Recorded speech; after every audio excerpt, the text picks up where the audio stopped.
Bonjour à vous, mesdames et messieurs. Merci de nous retrouver sur les antennes Equinox Télévision pour ce vendredi. Et vous le savez, vendredi, tout est permis un tout petit peu.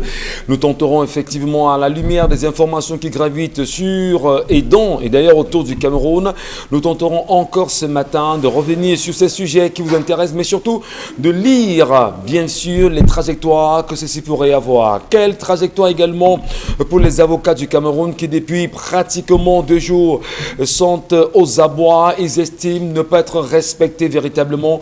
Hier soir encore, la bâtonnière, si on va l'appeler ainsi, à Tongana a fait une sortie dans laquelle elle s'était indignée sur les agressions et l'attitude de violence vis-à-vis des avocats aujourd'hui. Une question qui suscite tellement d'interrogations.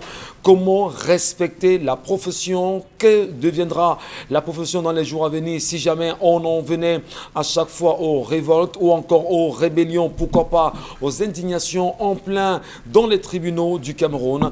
Quel est l'avenir de la justice au Cameroun? Bienvenue à vous, madame, messieurs. On en reparlera sûrement pendant l'émission. Nous voulons également saluer les millions de Camerounais qui, à travers les différentes plateformes ce matin, nous regardent et aimeraient bien comprendre ce qui s'est réellement passé hier à Yaoundé sur la sortie imminente du chef de l'État. Très attendu, les regards, les appréciations, les Camerounais se sont exprimés autant qu'ils le pouvaient sur les réseaux sociaux. Madame, messieurs, on en reparlera probablement pendant l'émission. Petit clin d'œil à ceux et celles qui regardent et s'intéressent à la politique internationale, effectivement. Finalement, en Côte d'Ivoire, sommes-nous en voie de parler d'un réel dialogue entre l'opposition et le parti au pouvoir, si vous le voulez, entre Alassane Dramane Ouattara et Henri Konan Bédié du PDCI, les frères, oui, fils justement de l'ancien président ivoirien Houphouët-Boigny, se sont-ils entendus pour cette réunion de famille et ont-ils décidé à leur façon de revenir à un équilibre pour protéger les avoirs de la famille? Les questions sont posées ce matin, mais surtout le regard est celui de la CEDEAO aujourd'hui et surtout quelques opposants ivoiriens qui estiment qu'ils ne veulent pas la présence de la CEDEAO et quelques troubles faits pour la résolution de la crise aujourd'hui en Côte d'Ivoire. Le Cameroun est-il en reste ou pas quand on sait également que dans les zones en crise, en zone anglophone, l'école est vachement perturbé, les parents qui ont choisi de ne plus laisser les enfants aller à l'école, quelle stratégie doit-on mettre en place afin que ceux-ci puissent retourner efficacement dans les salles de classe? Quelle stratégie les ministères des enseignements secondaires, les ministères de l'éducation de base, y compris enseignement supérieur, mettent-ils en place pour que les enseignants retournent eux aussi dans les salles de classe et dans les amphis? Bienvenue à vous, mesdames et messieurs. La grande équipe avec moi encore ce matin pour vous accompagner jusqu'à 12h.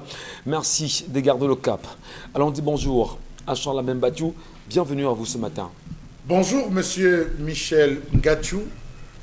Bonjour à tous les téléspectateurs. Je suis très horrifié ce matin.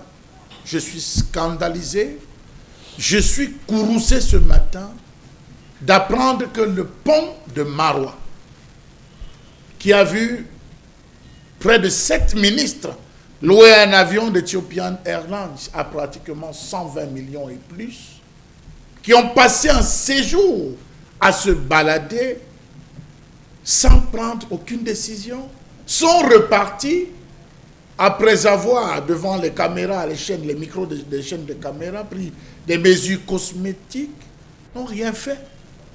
Le pont de Maroua est abandonné. Trop de difficultés pour les populations de pouvoir de contourner et rallier d'autres villes. Mais bon Dieu, ces 100 millions auraient aidé au moins à faire ne serait-ce qu'un pont en bois, un pont provisoire pour permettre à ces populations de passer. À quoi joue-t-on véritablement dans ce pays? Mon Dieu. Et vous exprimez bien sûr déjà votre indignation encore, surtout la colère Charles Membachou. On va le dire, tout à l'heure on vous entendra sur d'autres sujets concernant cette colère. Et vous parlez de ponts et de routes. Je voudrais, madame, monsieur, vous inviter encore pour ceux qui ont pu prendre l'axe San-Mélima-Dioum, aller apprécier le trajet, aller apprécier la route, aller apprécier justement les constructions qui sont faites et qui se font en ce moment sur ce tronçon. Finalement, allons-nous sortir des réalités que connaît le Cameroun aujourd'hui. Attention, c'est très grave pour notre pays. Bonbon Bengan Kandji, bonjour à vous et bienvenue ce matin.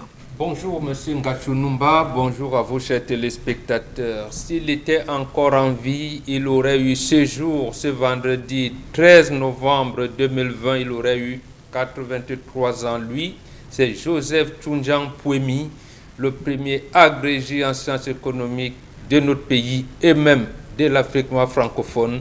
Il a été tué, s'est retrouvé mort un 27 décembre 1984. C'est lui qui a écrit Monnaie, servitude et liberté, la répression monétaire. Sur le continent africain, il était parti. On ne parle plus. Dans des pays sérieux, on aurait organisé des cérémonies à sa date d'anniversaire ou à sa date de disparition. Voilà comment nous avons des baobabs que nous brûlons sans en référer. Mais lisez Monnaie, servitude et liberté, répression monétaire en Afrique de Joseph Tchoundjang Pouemi. Comme ça, il restera frais dans nos mémoires et dans nos cœurs, parce qu'en fait, les idées ne meurent pas. Les idées ne meurent pas, bon Bengan Kandji, surtout les ouvrages, il fallait se les arracher, surtout en faire de bonnes utilisations. Allez, bonjour à vous, Laure Bakanda, et bienvenue ce matin. Merci, bonjour Michel, bonjour à vous, bonjour à tous, bonjour à tous les téléspectateurs qui nous regardent. Bonjour également à ces mélomanes du football africain, en particulier du football camerounais. Je pense bien sûr à tous ces fans des Lions indomptables qui ont été certainement très heureux de voir la victoire des Lions face au Mozambique. Bon, d'accord. Supporters, ils sont très nombreux également. Mais il va falloir quand même dire que hier, alors que nous sortions des bâtiments d'Equinox Télévision, pour nous qui sortions un peu plus tôt dans l'après-midi, autour de 15h, je pense bien 14-15h, à laquelle les Lions devaient se rendre au stade, les routes étaient bloquées effectivement partant de l'hôtel jusqu'au stade pour les Lions indomptables. Mais ce qui était quand même surprenant, c'est que juste après le passage des Lions indomptables, on a réouvert la route et l'équipe de la Mozambique a été confrontée aux embouteillages. Et là, nous sommes bien sûr au Cameroun. On se pose des questions. N'avons-nous pas honte à un moment donné? Est-ce qu'il n'y a pas des attitudes qu'on devrait mettre en place pour cacher même le manque de civisme que l'on a à Douala aujourd'hui? On barre les routes, pourquoi? Même barrer pour que les lions passent, pourquoi? Pourquoi on ne devrait pas, Charles Membachou? On ne devrait pas, il devrait arriver à temps. Il devrait goûter aux embouteillages. Il devrait goûter? Vivre ce que les Camerounais vivent, monsieur. Mais attends, ne sont-ils pas Camerounais? Mais il y a raison de plus de vivre ça. On parle bien de l'équipe, on parle bien de Oui, l'équipe il nationale. devrait vivre ça. On est dans une rencontre nationale. Hein, bon, il faut donc laisser aussi que l'équipe de la Mozambique puisse vivre les embouteillages. Tout le monde devrait vivre les embouteillages. Il est hors de question que même un ministre en villégiature à Douala, lorsqu'il débarque, il faut qu'on barre tous les accès, que les gens ne parviennent pas à circuler. Pourquoi? Vous êtes bien à ça Douala. tue aussi l'économie à M. Michel Gadjo. Vous êtes bien à Douala. Vous savez ce qui s'est passé à l'entrée de la Quintini? Il y a une dame qui devait accoucher.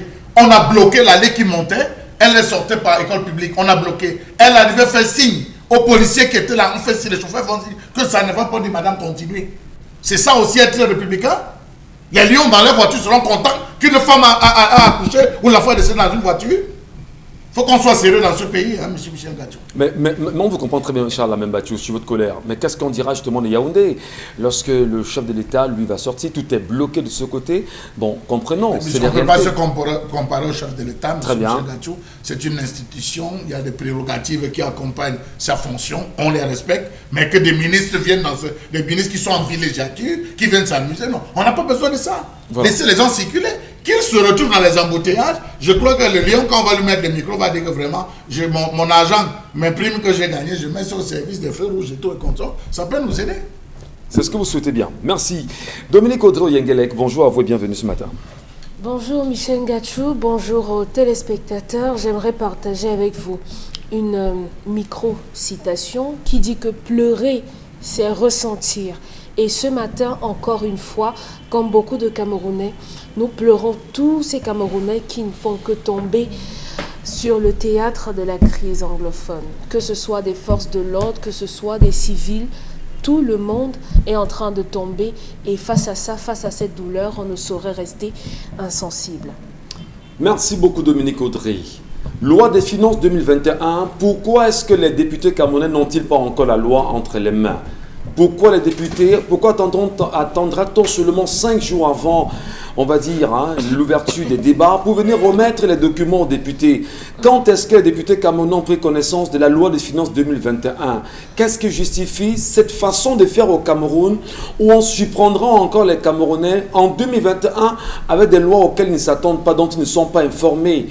Comment expliquer l'attitude justement du Parlement aujourd'hui qui est muet face à cette situation? Où est passée exactement la loi de finances de 2021? Pourquoi les députés ne les ont pas encore en main?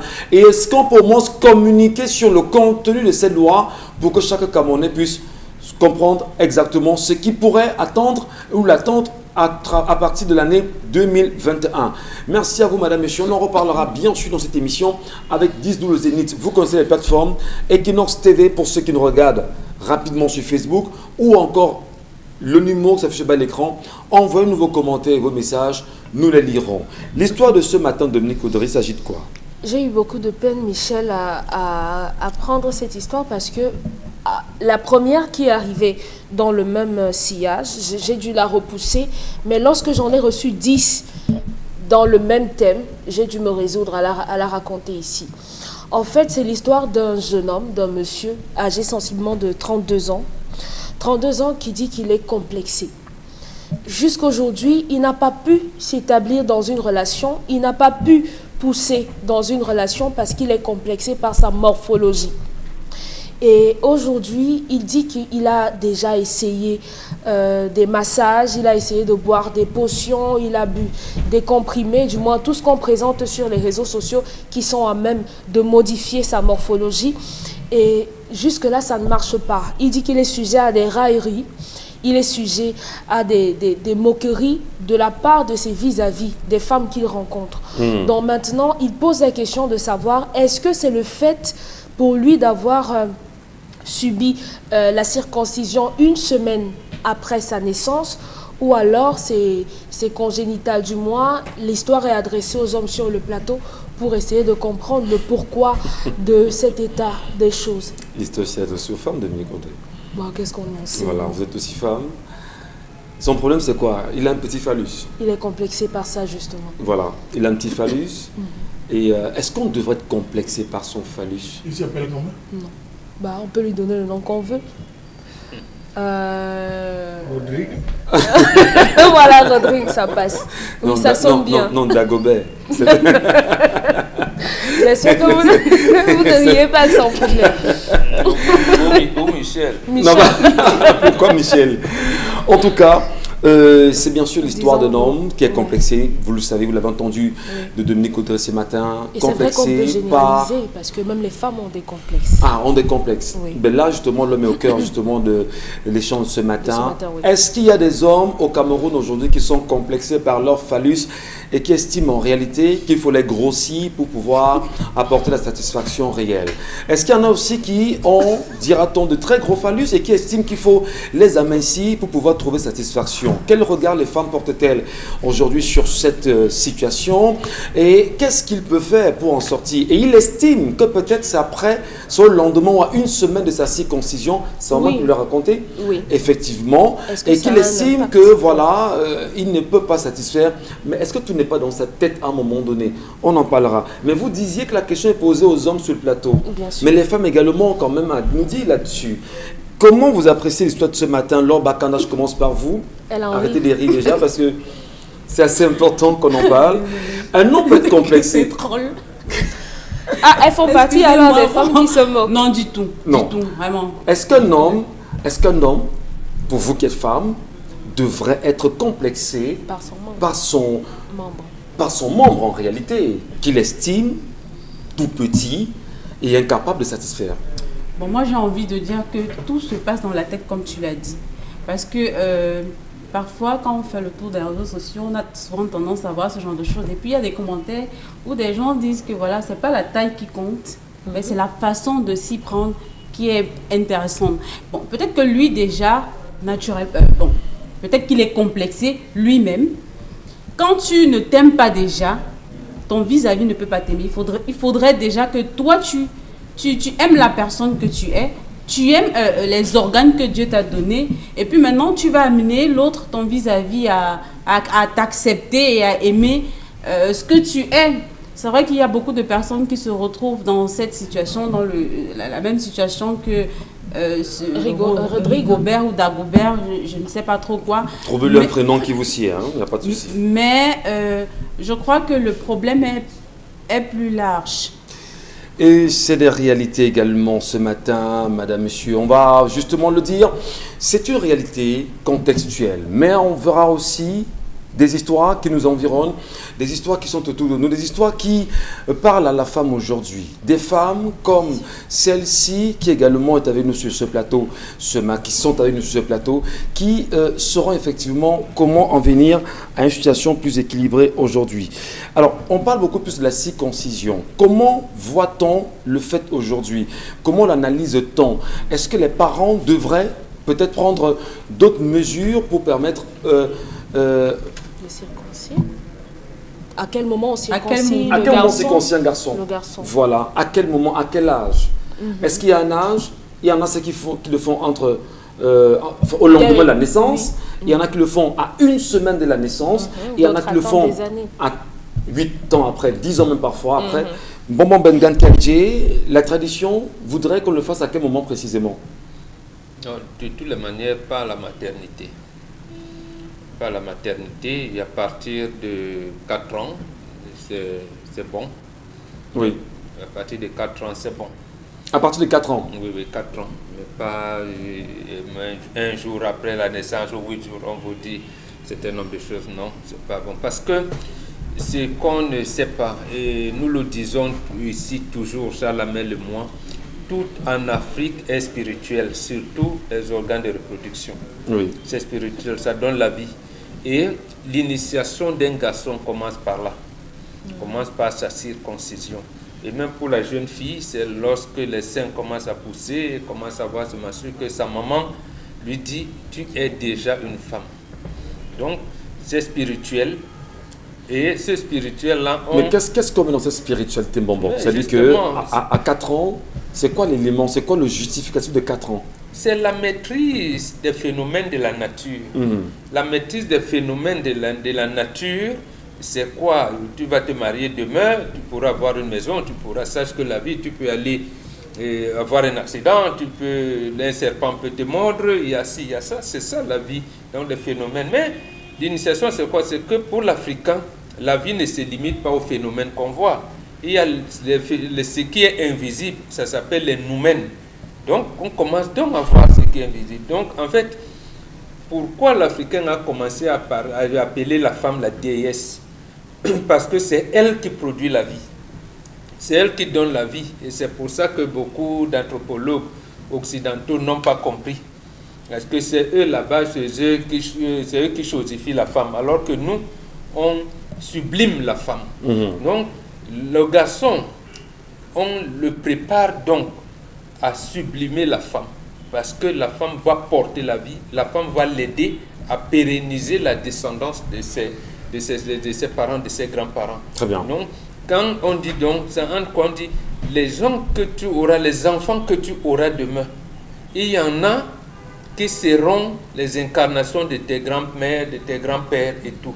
Donc, on commence à te préparer. C'est pour ça que le sexe chez l'Africain n'est pas vulgaire, comme on semble le cas. C'est pour ça qu'on a du retenu. Vous voyez, on nous reproche même de dire « Ah, vous n'aimez jamais parler d'éducation de la sexualité ». On en parle, justement, mais on en parle avec une certaine attitude qui renvoie à la spiritualité. Ce qui est spirituel n'est pas vulgaire. C'est initiation, c'est tout. C'est pour ça qu'on circoncis le garçon pour qu'il sente un peu mal, pour qu'il sente mal, qu'il sente que bon, là, il y a les problèmes que je vais Mais rencontrer dans la vie. le garçon et- que l'on séquencie à, je ne sais pas trop, le lendemain de sa naissance, à 1 ou 2 semaines, la douleur lui peut sentir, mais il n'en sera pas conscient. Oui, bien, dans la Mais bébé, est-ce qu'il y a un problème? Est-ce qu'il y a un problème pour celui-là? Si, il y a un problème, il ne sera pas. C'est le genre d'enfant qui sera têtu Oui. à la maison. Ah bon? Oui, quand tu lui dis, par exemple, ne touche pas, n'approche pas la main au feu, il ne sait pas, il va approcher. Or, c'est lui qui est circoncis à partir de 3 ans, 3 ans et demi, 5 ans, 8 ans. Il sait, quand on lui dit fais attention, il fait attention. Parce qu'il a déjà Expérimenter la douleur. Très bien. Il sait déjà que la vie, ce n'est pas seulement d'un côté, c'est également de l'autre. Donc, c'est ça, c'est là où commence l'initiation. Mais surtout, la vie, c'est-à-dire la sauvegarde de la vie, l'entretien. Parce qu'un garçon, même s'il a 6 ans, il a sa sœur aînée qui a 10 ans. Quand il y a un serpent à la maison, sa sœur aînée va se tourner vers son petit frère qui a 5 ans. Et le petit frère qui a 5 ans sait qu'il m'appartient de tuer ce serpent. C'est-à-dire, je dois protéger ma grande sœur, ma sœur aînée. Parce que si papa n'est pas là demain, c'est moi. Donc, c'est comme ça que ça commence. Ça fait partie des initiations. Oui, oui. Et on te dit donc que lui, il a subi donc cette douleur à 5 ans. Sa sœur aînée va commencer à subir les douleurs de la vie à 14, 13, 14, 15 ans. Quand les seins vont commencer la spiritualité. Vous voyez donc la progression, comment on initie le jeune garçon à commencer à prendre la charge, à regarder la vie en face. Donc, alors, je voudrais ici quand même, peut-être pour mieux comprendre, il y a, pour ceux qui ont adopté très vite la Bible, hein, la tradition juive, qui recommande qu'un enfant soit circoncis à un certain âge. Et tout de suite, est-ce que les Africains, à un moment donné, peut-être la question pour Chalamel Bachou, peut-être avant Chalamel, justement, il faut dire que là, ils ont triché chez nous. Qui, les Juifs? Les Juifs, ils ont triché chez nous. Non, mais ils ne respectent pas 4 ans comme vous. Mais justement, ils ont triché. Il y a une recommandation dite divine qui voudrait que l'enfant soit rapidement circoncis quelques jours, 9 jours après. Je vous explique ce qui s'est passé en Égypte. C'est Moïse qui crée le judaïsme. Et Moïse crée le judaïsme sur la base des textes sacrés du Math, donc des textes sacrés africains. Quand il part traduire ces textes sacrés en araméen, en hébreu, il a mis long sur la montagne. Et quand il est descendu, il a trouvé le peuple dit de Dieu en train d'adorer d'autres dieux. Donc en fait, le peuple juif ne connaît pas Dieu jusqu'à ce que Moïse vienne avec la traduction de nos textes sacrés en leur disant que, en fait, il y a quelqu'un qui s'appelle Dieu. Voilà, voilà. Mais comme c'était de manière imagée, quand il leur dit, si vous atteignez la plénitude de la foi, vous allez vivre dans un pays où coule le lait et le miel. Eux, ils pensaient que c'était physique. Et pour ça qu'ils ont assassiné Moïse par la suite. Et maintenant, pour montrer qu'ils n'ont pas copié, ils ont donc dit, ah oui, nos enfants, on va commencer à les circoncire à 8 ans et tout, pour que quand ils viennent, on les initie. Donc, voilà, j'ai dit bien que c'est eux qui ont assassiné Moïse, parce que la Bible vous ment en disant que Moïse, son corps, son cadavre n'a pas su, on discutait entre Dieu. Là, c'est notre débat en Bengal. Là, je peux le faire avec le pape, si oui, vous voulez. On va l'inviter pour ça. Cher Amel, la question justement de circoncision aujourd'hui pour les garçons, en réalité, vous pensez qu'il y a un âge requis? Devrait-on suivre les juifs et suivre les chrétiens qui aujourd'hui s'y mettent 9 jours après, ou attendre forcément qu'il y ait, va-t-on dire, 8 ans, 7 ans, 10 ans, voire plus pour certains? Avant d'employer une expression dans la langue de l'autre, on commence d'abord par la traduire dans sa propre langue. Si vous avez des difficultés à vous exprimer dans votre langue, vous serez confronté à la langue des autres.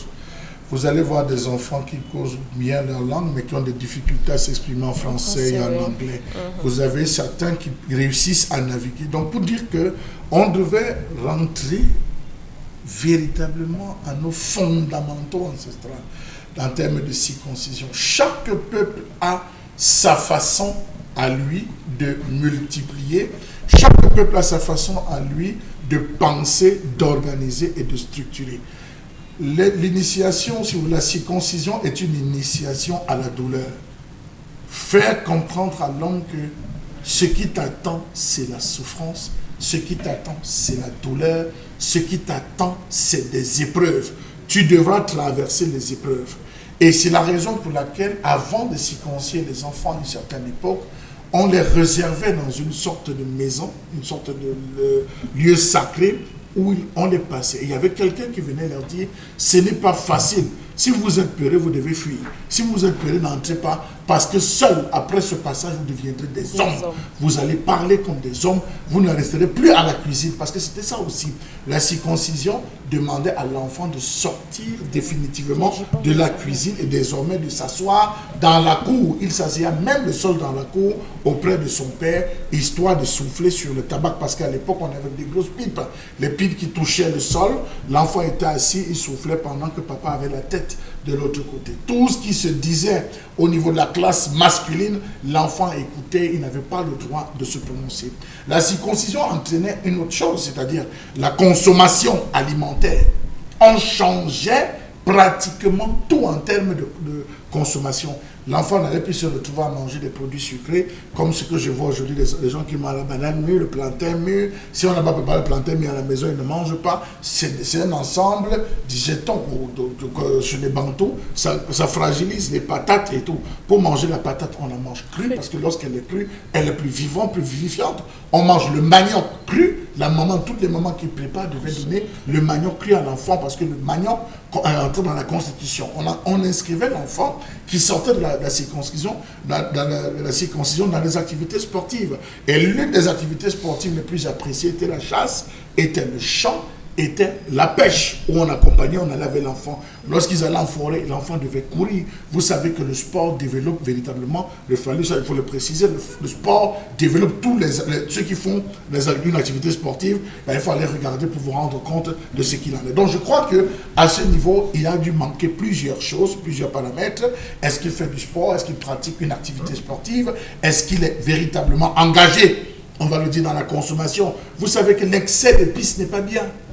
Même aux hommes, l'excès d'épices n'est pas bien. Bon, ceux qui aiment consommer de piment. Non, mais pourquoi vous voyez le piment seulement comme la seule épice? Non, je ne veux pas d'épices. Donc il faut dire qu'il y a beaucoup ce qu'on appelle des condiments, il faut le dire. Oui, il y a beaucoup. Voilà. Non, je parle des épices. Il y a des épices qu'on demande à enlever. Que dans comment vous appelez ça, dans la consommation des garçons. Les garçons ne mangent pas la même chose que la femme.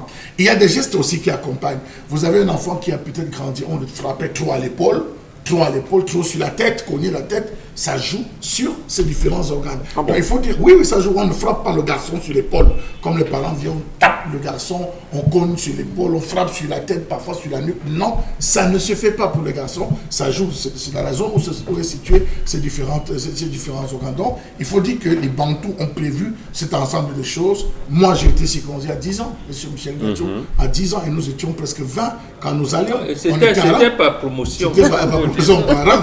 On disait ceux qui sont là en janvier devant, février, mars, jusqu'en décembre. On était classés et on savait que nos aînés, c'est ceux qui sont au mois de janvier. Nous, on est de l'autre côté. On entrait et lorsqu'on était sur un morceau de bois, il y avait des mamans qui entonnaient des chansons à l'extérieur. Elles chantaient, tapaient les mains. On vous appelle, vous entrez, pop, vous allez. Bon, c'est un peu comme ça. Donc j'estime qu'il faut revenir à ces fondamentaux. Merci beaucoup, merci à vous. Merci mesdames et messieurs. C'est les réalités en même temps que vous connaissez aujourd'hui dans votre environnement. L'Afrique a également ses réalités. Et on salue aussi ceux qui de l'autre côté on prenne sur eux d'avoir les leurs et nous respectons quoi qu'il en soit. Beaucoup d'encouragement. Vous le savez également, le Cameroun a de grandes réalités. Le Cameroun a de grands problèmes. Le Cameroun souhaiterait, quoi qu'il en soit, d'ici 2035, puisqu'on parle d'émergence à l'horizon 2035, trouver le moyen de s'hisser véritablement dans cette émergence-là. Émergence, si oui, oui. Est-ce que c'est possible? Comment on est arrivé là?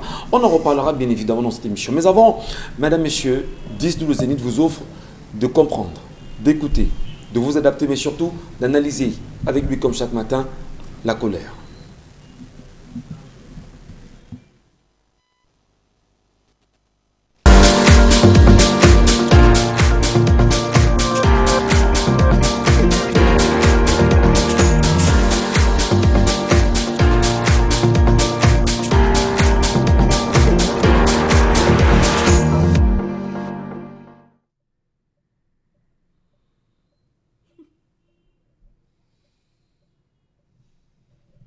Je m'interroge ce jour sur la question de l'abandon de la pénétrante est de la ville de Douala.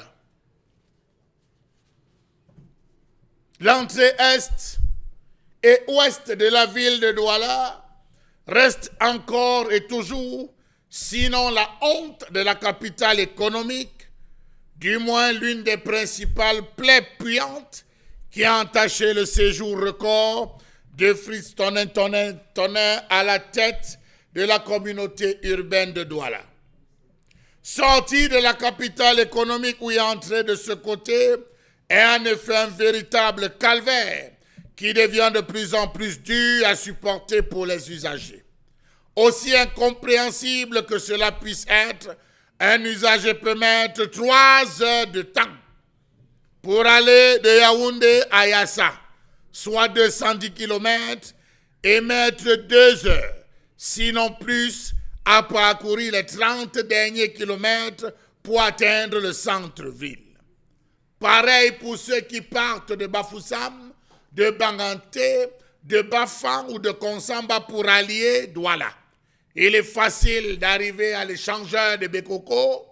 Il est facile de pouvoir traverser la première station de pesage, mais traverser le carrefour Mudik jusqu'à entrer Babanda, vous allez devoir transpirer parce que c'est l'une des plus grosses plaies puantes de cette ville, de cette capitale économique.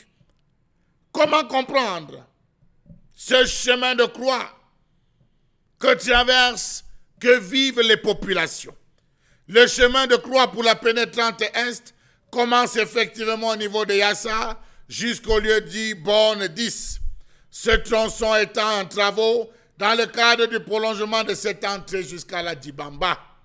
Mais seulement, on y travaille 1 jour sur 7, parfois 3 jours sur 7. C'est intermittent et ça évolue en dents de scie. C'est un côté où on devrait s'affronter tous, les véhicules de gros gabarit, les gros camions, les semi-remorques. On s'affronte sur ces axes, tant pis si vous n'êtes pas fort. Comment comprendre la situation que vivent les chantiers routiers au Cameroun? Multiples abandons, reprises, abandons encore et plus. Comment comprendre la bataille liée à la passation des marchés des infrastructures routières dans ce pays? Comment en arrive-t-on encore à cet état de choses qui frise l'impréparation, l'imprévision, l'amateurisme dans la gestion d'une cité aussi importante que la ville de Douala, celle de tout un pays qu'on attend d'être émergent en 2035. Comment le gestionnaire de la ville arrive-t-il à dormir avec ces routes sensibles qui se dégradent d'année en année? Comment toute une ville, tout un département, toute une région, tout un pays peut laisser prospérer cet état de choses à l'entrée d'une capitale économique en provenance de la capitale politique? C'est difficile. On circule d'un côté. C'est grave. On évolue à pas de tortue. 1, 2.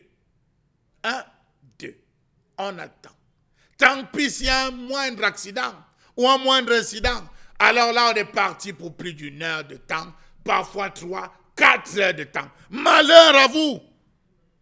Si un ministre vient être dans la ville, comme ce fut le cas avec le Premier ministre, vous allez vous rendre compte qu'en bloc, vous allez passer plus de 2 heures de temps, 3 heures de temps à suffoquer sur place, à crier des pannes sèches, à avoir le chauffage parce que le moteur ne cesse de tourner. Mon Dieu, combien de temps allons-nous encore attendre pour pouvoir circuler librement sur cet axe routier?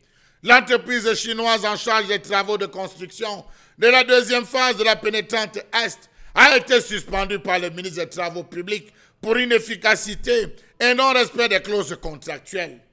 On a dit que les travaux devaient reprendre dans les plus brefs délais, mais les travaux ont été abandonnés. On a redonné le chantier à McGill et patati patata, les embouteillages n'ont eu de cesse que de s'accroître.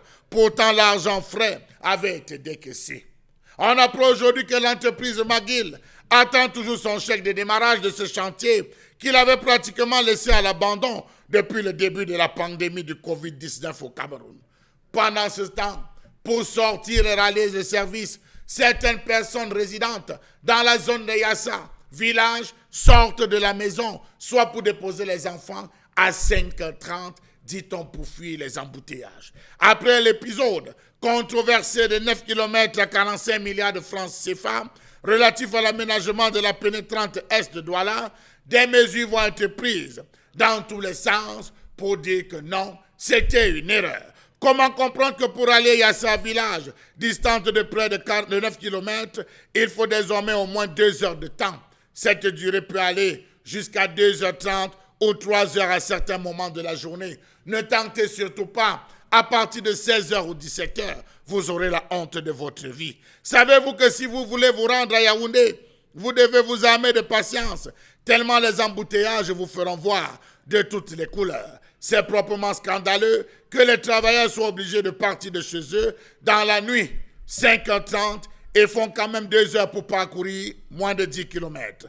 Savez-vous que sur la sous-traitance de la française Razel, le chantier en accélération, instruit par le ministre des Travaux publics Emmanuel Nganou Djoumessi, était censé assurer l'aménagement du tronçon pour l'accueil du Chan, notamment le nettoyage général, l'élargissement de la chaussée, la réalisation d'un tapis général en enrobé, l'aménagement des carrefours, l'aménagement des accès au stade de Japoma, l'amélioration des accès des stations de carburant présentes le long du projet côté droit, le déplacement des caniveaux réalisé dans le cadre du marché résilié et l'entretien des itinéraires de contournement. Comment comprendre que les travaux évoluent en dents de scie, occasionnant de sérieux problèmes, à savoir la gestion de la circulation, l'absence des forces de maintien de l'ordre au niveau des carrefours, le non-respect de l'arrêté préfectoral interdisant la circulation des poids lourds pendant la journée, le péage de la carrière de l'Ogbadjek, le stockage des caniveaux préfabriqués dans le cadre du marché réalisé, du marché résilié et la contractualisation des travaux. Que dire de la pénétrante ouest? À ce jour, on parle plutôt du ralliement de l'axe de Yaoundé vers Douala. On n'est plus de Douala vers Yaoundé, c'est maintenant Yaoundé vers Douala. Pourquoi avoir changé le sens de ces différentes autoroutes? Dans tous les cas, pour le moment, on observe en contrebas des travaux. On attend, peut-être 2020, peut-être début 2021, sinon vers la moitié de 2021, on pourra être livré. Ainsi va la République, tout ce qu'on affiche comme moi, comme tant de réalisations, finit par ne pas aboutir. La colère, ce matin, merci d'ailleurs Charles Amel Mbathiou de nous la livrer effectivement. Elle est bien sûr énervante pour ceux-là qui très souvent prennent la pénétrante est de la ville et se retrouvent dans des embouteillages. Ils ne peuvent pas en sortir facilement. Comment appréciez-vous, vous aussi, l'axe Yassa, prenons de ce que l'axe Yassa, si vous voulez, jusqu'au centre-ville de Douala aujourd'hui? Qu'est-ce qui peut justifier la lenteur des travaux et la non-livraison rapide, les délais de livraison? Pourquoi ce retard quand on sait également que le Chan est attendu, quand on sait que la Cannes d'ici 2022 est attendue? Comment les voyez-vous, ces réalités? On en parle avec, bien sûr, la grande famille, comme toujours, et Dominique Audrey-Yengelek. Vous avez vous aussi, au moins pour une fois, vécu les réalités de la pénétrante est de Douala, notamment l'axe qui va à Yaoundé, si on va le dire ainsi. Vous entrez, vous sortez, les embouteillages, Charles Amel, dans sa colère, l'a très bien exprimé, mais surtout, on se rend compte qu'il y a un réel problème de livraison des travaux ou des chantiers. Oui, tout à fait. Tout à fait. Et le schéma se voit également, il a mentionné au niveau de la pénétrante ouest. Lorsque vous entreprenez d'aller à Yaoundé, le chemin, c'est un périple. Vraiment, c'est terrible, Michel. Et tellement les gens ne veulent pas attendre, les conducteurs ne veulent pas attendre, qu'ils se retrouvent même à aller circuler en dehors même de la voie normale, puisqu'ils ne veulent pas attendre. Et parfois, vous assistez même à des accidents, et c'est tellement violent. Il fait chaud. Voilà. Il fait tellement chaud que attendre même dans les voitures, ça devient pénible. Tellement pénible. Et on se demande, mais pourquoi les choses se passent ainsi ici? Pourquoi, depuis qu'on a annoncé les travaux, les sommes sont faramineuses, les montants, les coûts des projets, parce qu'on a payé la première tranche, il y avait également la deuxième tranche, il fallait penser au second pont sur la Dibomba, énormément de chantiers en même temps, mais jusqu'ici, rien n'a été fait. Même la promptitude pour pouvoir rapidement terminer, on n'en est pas là. Je crois que c'est sur cette taxe que le ministre a demandé qui vous a donné le marché. Si je ne m'abuse. Donc vous voyez clairement que même la maîtrise même du projet en lui-même, on n'en a pas. Maintenant, quand on sort de là, il faudrait que on comprenne qu'il y a un enchevêtrement entre les routes et l'économie. D'aucuns diront même que le fait d'augmenter les salaires ne peut pas arranger la situation, la vie des Camerounais. Parce que augmenter les salaires et avoir ce même genre de route, ces mauvaises routes dans l'ensemble du réseau camerounais, ça ne sert à rien. Parce que les mauvaises routes feront qu'on aura un surcoût au niveau des coûts des transports. Des mauvaises routes feront qu'on aura des difficultés de sortir avec la nourriture au niveau des routes rurales, de sortir avec la nourriture des villages pour les ramener au niveau des centres urbains pour pouvoir commercialiser. Conséquence, lorsque le plantain arrive à Yaoundé, le plantain coûte extrêmement cher. Pourtant, à la base, le fonctionnaire aura eu un salaire qu'on aura augmenté. Les routes, tant qu'elles ne sont pas faites, avec les routes internationales, l'acheminement des marchandises ne pourront pas se faire puisqu'il n'y a pas de route. Le réseau routier à l'international ne vaut pas véritablement la peine parce qu'il faut voir ces camions-là qui entrent et qui sortent. On vous dit que ici, ça là, ça va à l'est, ça là, ça va à tel endroit. Donc, de quelque manière que ce soit, tant que les routes ne sont pas faites, tant que les routes ne sont pas bien faites, il y aura toujours un problème. Et au niveau de la pénétrante ouest, vous savez, en 2018 ou 2019, si je ne m'abuse, la CONAC avait fait des investigations à l'issue desquelles on parlait des détournements à hauteur de 350 millions par là et avec un problème d'indemnisation des populations qu'on avait dû déplacer de là. Donc, on gagnerait avec les échéances sportives qui arrivent de terminer, sinon on aura encore la honte comme on a eu hier avec ces équipes étrangères-là qui, de retour chez elles, raconteront que vraiment le Cameroun est un très bon pays. Les routes là-bas... C'est exceptionnel. Qu'est-ce qui justifie bien sûr l'abandon aujourd'hui de la pénétrante est de Douala, ou si vous voulez de la ville de Douala? Lord Bakanda, vous aussi, vous avez été confronté au moins à ça une fois, vous avez constaté que les chantiers là-bas, pas une fois, ça n'évolue pas une vraiment. Fois, pas deux fois, plusieurs fois. J'ai dû passer 2 heures de temps dans un taxi à attendre que la route se dégage. Ce n'est vraiment pas évident de ce côté-là. Et c'est dommage pour nous parce que il n'y a qu'à voir les activités que mènent les Camerounais là-bas, c'est vraiment plombé. Je prends le cas des mototaxis ou des taximans qui ne peuvent pas travailler normalement parce que beaucoup d'embouteillages de ce côté. Et généralement, les gens préfèrent prendre des motos plutôt que de prendre des taxis. Parce qu'avec un taxi là-bas, tu passes minimum 1h30 en après-midi, 1h30 à 2h30 de ce côté-là. Et moi, je me demande pourquoi le gouvernement ne prend pas la peine de regarder ce problème-là. La date butoir pour le délai de livraison de ces travaux était prévue le 15 décembre 2020. Vu l'avancée des travaux, on se demande est-ce que on va pouvoir livrer ces travaux-là? Est-ce que nous serons prêts? Est-ce que le chantier va avancer comme prévu? Je crois qu'en retirant le chantier, les travaux aux Chinois, il y avait une petite avancée. On a vu comment les routes se sont dégagées et autres et tout. Les routes étaient fluides et les populations pouvaient travailler un peu. Mais avec l'arrivée du Covid, les choses se sont plombées, il n'y a pas eu d'avancée, les chantiers sont abandonnés et autres et tout. Moi, je me demande bien, est-ce qu'on pense aux populations qui vivent là-bas? Parce qu'en dehors des embouteillages, il y a beaucoup d'agressions aussi. Oui. À une certaine heure, on ne peut pas passer là-bas parce qu'il y a tout un désordre de ce côté-là. Il y a des camions qui sont de ce côté, il y a des tas de sable, des tas de gravier. C'est impossible de circuler ou alors de passer de façon sécurisante de ce côté-là. Donc, pour moi... Je ne sais pas quoi dire, à part que... Peut-être interpeller le gouvernement, effectivement. Parce que mis à part interpeller le gouvernement, on sait quand même qu'on a un ingénieur de la nation, un ingénieur de la République, et qui est bien sûr ici le ministre Nganou Messi des Travaux publics, qui est arrivé là, je le dis parce qu'en tant que reporter, lorsqu'on lui tendait le micro, il posait bien sûr la question à l'entreprise chinoise qui s'en occupait. Souvenez-vous à l'époque, qui vous appartenez justement à quelle entreprise? Quels sont les non. La question qu'elle posait, c'est quels sont les travaux que vous avez déjà réalisés ailleurs avant de revenir ici au Cameroun? Alors, quand le ministre lui-même pose une pareille question sur le chantier, et il faut rappeler, moi je le dis parce que j'étais le reporter de cette histoire ce jour, le ministre était en compagnie de toute, je veux dire, de la délégation ministérielle qui est partie de Yaoundé. Il y avait également le délégué régional des travaux publics du littoral qui l'accompagnait.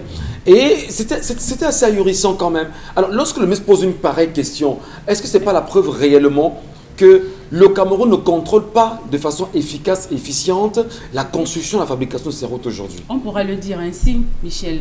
On pourrait le dire ainsi, parce qu'avant de confier quelque chose à quelqu'un, il faudrait vérifier le CV, le background. Le CV, le background de cette personne. Est-ce qu'il a eu à travailler sur tel chantier? Est-ce qu'il a rendu le chantier à temps? Est-ce que le chantier qu'on lui avait confié a été rendu de manière... en fait, est-ce que c'était bon? Est-ce que c'était bien fait? Final, oui. Voilà, donc il faut vérifier tout ça. Mais on se demande pourquoi est-ce que nos gouvernants ne prennent pas la peine de vérifier tout ça avant de confier le chantier. Mais maintenant, on a retiré ce chantier aux Chinois parce que pour non-efficacité, on a confié à une entreprise italienne, McGill, je crois que c'est... C'est McGill. C'est McGill. Ouais. Je crois qu'elle est italienne. Canadienne. Oui, canadienne. Mais jusqu'à présent, on ne voit pas le résultat, Michel. Alors, qu'est-ce qui justifie justement... Ils attendent le chèque de démarche. Ils attendent leur part, le Cameroun doit donner sa part. Qu'est-ce qui justifie que l'on retire le marché à un entrepreneur X pour, on va dire, un non-respect des délais de livraison, sans l'auditer, et restituer à une autre entreprise sans lui reverser le chèque de livraison? Est-ce qu'un bonbon Bengan, à un moment donné, on est nous-mêmes conscients de ce que nous sémons dans ce pays pour le cas justement de la pénétrante est de Douala? Oui, les dirigeants savent. Ils savent bien que nous sommes dans une politique de tâtonnement. Ils savent ça. Je vais vous prendre deux exemples. Lorsqu'on lance la campagne électorale de la majorité présidentielle en 2004, autour des grandes ambitions, le point numéro un, le point central, c'était les infrastructures routières. Et je ne sais pas si vous en avez aujourd'hui, parce que c'est à cette période-là, et Charles Hamel a bien fait de le dire, on parlait de pénétrante Est, pénétrante Ouest et tout, et il y avait quelqu'un, le ministre des Travaux publics à l'époque, qui s'est présenté comme l'ingénieur de l'État. Il vient plus tard, M. Patrice Ambassala, en 2011, il voit les choses, n'avance pas. Il dit non, c'est moi qui, on l'écarte du gouvernement, en disant que, mes chers amis, tu veux faire quoi là? Deuxième chose, observez que le stade de Japoma et le stade qui porte le nom du chef de l'État ont été négociés par le chef de l'État lui-même. Et avec ceci que les Turcs à Douala devaient venir avec les manœuvres. Ça veut dire qu'en fait, on vous met de côté. Il n'y a pas voilà. de et vous voyez donc transmission de la technologie. Rien du tout. Technologie. Et en plus, on devait même faire des préfabriqués en Europe, notamment pour le stade qui portait le nom du chef de l'État. Avec une entreprise... Pas qu'on devait faire, on les a fait. On a vu justement l'arrivée de ces préfabriqués. Avec une entreprise qui fait dans la bétonnière. Donc, je vous prends cet exemple-là pour vous montrer que les routes, je veux dire, dans la politique des infrastructures, comme l'a révélé Charles Hamel, ça n'intéresse pas. Ça intéresse les poches des gens. Et vous vous rendez compte qu'on ne va même pas faire l'audit de ces pénétrantes-là. Déjà, je pense qu'il a parlé de Bonabéry, où il y a un toboggan. Et après ce toboggan, la communauté urbaine avait pris, et sur elle, à l'époque, ce n'était pas encore la mairie, de faire un grand monument. Je pense qu'on l'a cassé. On l'a cassé. Donc, vous êtes là, pourquoi ne fait-on pas l'audit? Ainsi de suite, ainsi de suite. Et de deux, l'ancienne route Bonabéry n'a pas été réceptionnée. Dans l'entreprise qui avait travaillé, bon, je ne citerai pas le nom, dès les premières pluies, ça, les crevasses, la route a commencé à montrer les signes de fatigue. Prenons ça comme ça. Il s'est trouvé des nids de poules. Donc, C'est entre des copains. Donc, c'est Les des passations de marché entre copains. Entre copains, vous ne pouvez pas me dire que monsieur le ministre Ndjoumesi ne savait pas qu'on avait attribué ces travaux à cette entreprise chinoise. Mais moi, je le dis, il m'a semblé très vraiment lui-même ce jour-là surpris.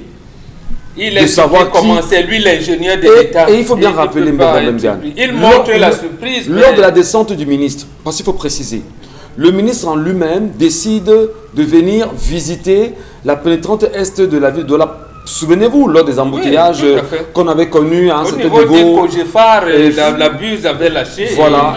Et qui d'ailleurs aujourd'hui même c'est fini, on ne circule pas encore véritablement. Alors, ce que je pense, c'est que le ministre débarque et décide de faire bien sûr le tour du tronçon, de se rassurer de ce qui ne va pas, de voir où il y a des manquements. Alors, il a des collaborateurs avec qui il est en train de cheminer. Il demande aux collaborateurs quelle est la route la plus efficace pour pouvoir atteindre tel point. On lui dit, mais monsieur le ministre, non, on ne passait pas par là, c'est pas bon ici, on passait de l'autre côté là-bas parce que la route est mauvaise. Et il dit, prenons quand même la route. Alors, partant justement de Trades Yassa, nous reporters, Zédé et moi-même, nous prenons une autre route avec la moto qui nous y amène. On s'arrête au niveau de l'entrée chez Ferry à Ndorpassi. Oui. Nous n'avons pas compris qu'est-ce qui s'est passé entre Yassa et Ndorpassi avant que nous arrivons. On avait déjà versé, vous appelez ça comment? La posolante. Une posolante, les endroits crevassés, etc. On les a versés rapidement parce que le ministre devait venir visiter. Et qu'est-ce qu'on lui dit? Monsieur le ministre, vous voyez, nous sommes en travaux depuis, ça a commencé également ici. On se bat justement pour que... Vous voyez le niveau quand même de malhonnêteté quand même dans un pays? Non, ça c'est petit. Lorsque le chef de l'État lui-même en a été victime, lorsqu'il part lancer sa campagne électorale à Maroua, c'est ce matin même, parce qu'on dit, ah oui, le vol va arriver autour de 10 h. On a commencé peut-être à 5 h du matin à badigeonner quelque chose en pensant que avec l'arrosage et tout, quand l'avion viendra, il se trouve donc qu'il a fait soleil. Quand le chef d'État arrive, mais avec une pluie qui avait déjà enlevé tout ce qu'on avait mis là. Une pluie, il a plu, peut-être le matin, ça a enlevé tout. Et il a fait soleil quand le chef de l'État arrivait. Et comme le cortège roule à une vitesse assez quand même élevée, la poussière a envahi le cortège du chef d'État au point où ils étaient obligés de s'arrêter. C'est pour ça que le chef d'État n'a pas mangé à Maroua. Quand il a terminé son meeting, là, tout le monde était même dit, mais pourquoi? Il était prévu qu'il dorme à Maroua, il n'a pas dormi. D'ailleurs, il a dit, faisons le second repas. Donc, on le fait au chef de l'État lui-même, précisément parce que lui, il négocie les marchés. Il n'y a pas de suivi. Comment le marché qu'il négocie lui-même, il n'arrive pas à, j'allais dire, à être exécuté. Au point où on jongle, les gens n'ont pas de salaire, ainsi de suite, ainsi de suite. À plus forte raison, les pénétrantes de la capitale dite économique de la CEMAC, qui sont négociés par ses collaborateurs. Le résultat sera le même. On n'aura pas de route, on sera là avenant sur avenant et les poches vont gonfler, ainsi de suite, ainsi de suite. Qu'est-ce qu'il en est aujourd'hui de l'autoroute Douala-Yaoundé? À quelle étape en sommes-nous? Oui, lorsqu'on parle bien sûr... On a changé. On a changé? C'est Yaoundé. C'est Yaoundé-Douala, ce n'est pas Douala-Yaoundé. Oui, quand je dis Douala-Yaoundé, c'est qu'on se comprenne parce que le projet c'est Douala-Yaoundé, non Yaoundé-Douala. Alors qu'est-ce qui suffit justement qu'aujourd'hui qu'on passe de Douala-Yaoundé pour Yaoundé-Douala maintenant? En tout cas, où est passé le projet? Où en sommes-nous? Quel est l'état des lieux, madame, messieurs? Parlons-en juste après la pause.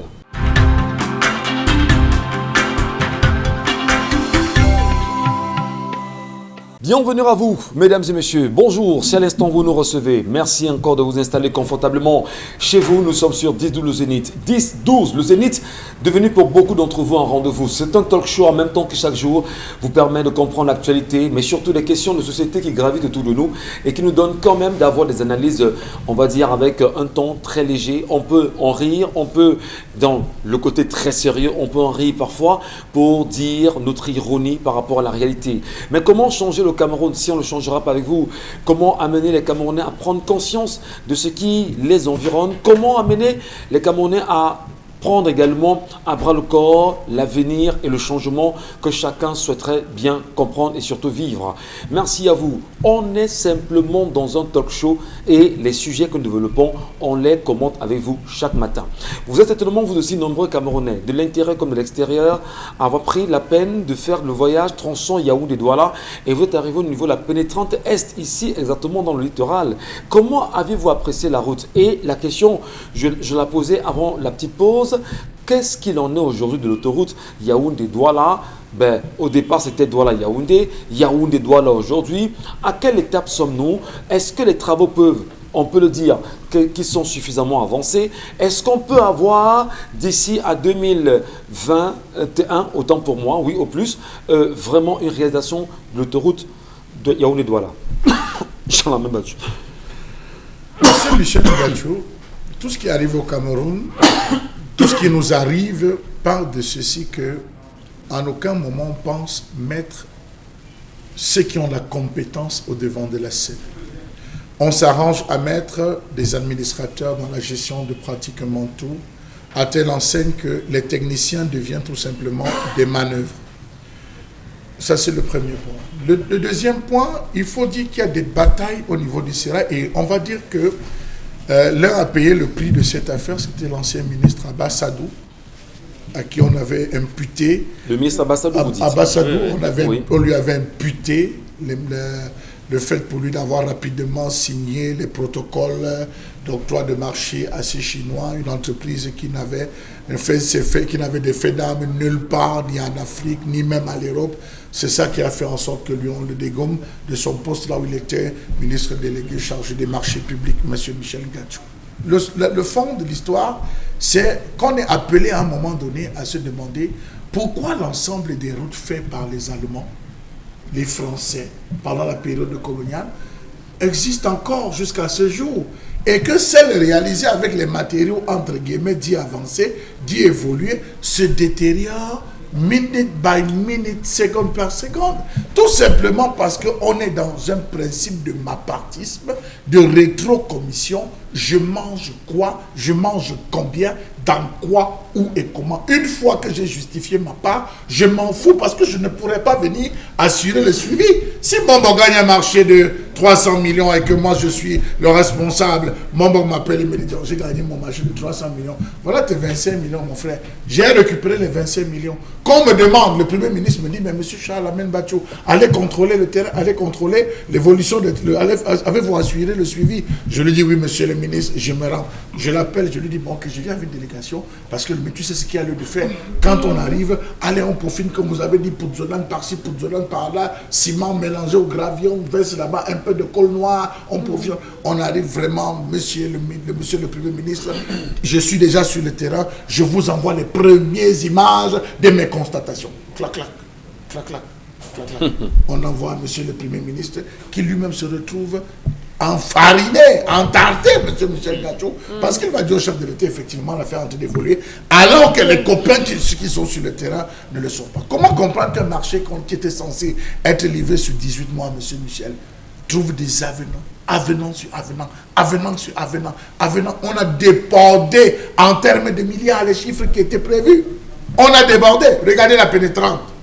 Lorsque vous passez là-bas, à des moments, on est obligé d'avoir 3 voies. 3 voies, c'est-à-dire 2 montantes, 2 pour ceux qui sortent et une pour celles qui descendent. Il faut préciser sur un axe très réduit. Très réduit. Vous avez des véhicules qui tombent là-bas tout le temps. Oui. Vous avez des véhicules qui, au moment, à force de trop serrer, se retrouvent à tomber. Regardez tous les véhicules. Vous avez des gars qui viennent avec des véhicules du Massachusetts. Si ça ne prend pas le cadre de la route, d'autres viennent avec les voitures du Nebraska. Si ça ne divise pas la route par 2, vous vous retrouvez avec des petites voitures. À des moments, c'est compliqué de circuler. Et puis, vous avez même des camions, des greniers, qui à des moments perdent les chaînes sur cet axe, monsieur Michel Ngachou. Où est l'ingénieur de la République? Où sont les différents services censés assurer le suivi? Mais parce que là-bas, il n'y a pas de travail.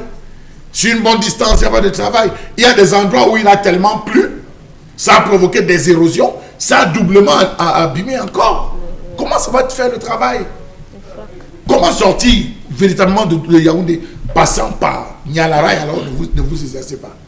Ne vous exercez pas en voulant sortir par le Baba, nouvelle route citée, vous ressortez par là pour reprendre l'embranchement de Niala et aller sortir. Vous allez tomber dans des embouteillages interminables entre les voitures de la société de portage des ordures qui bloquent, qui parfois jouent les va-tout, ceux qui sortent par le génie.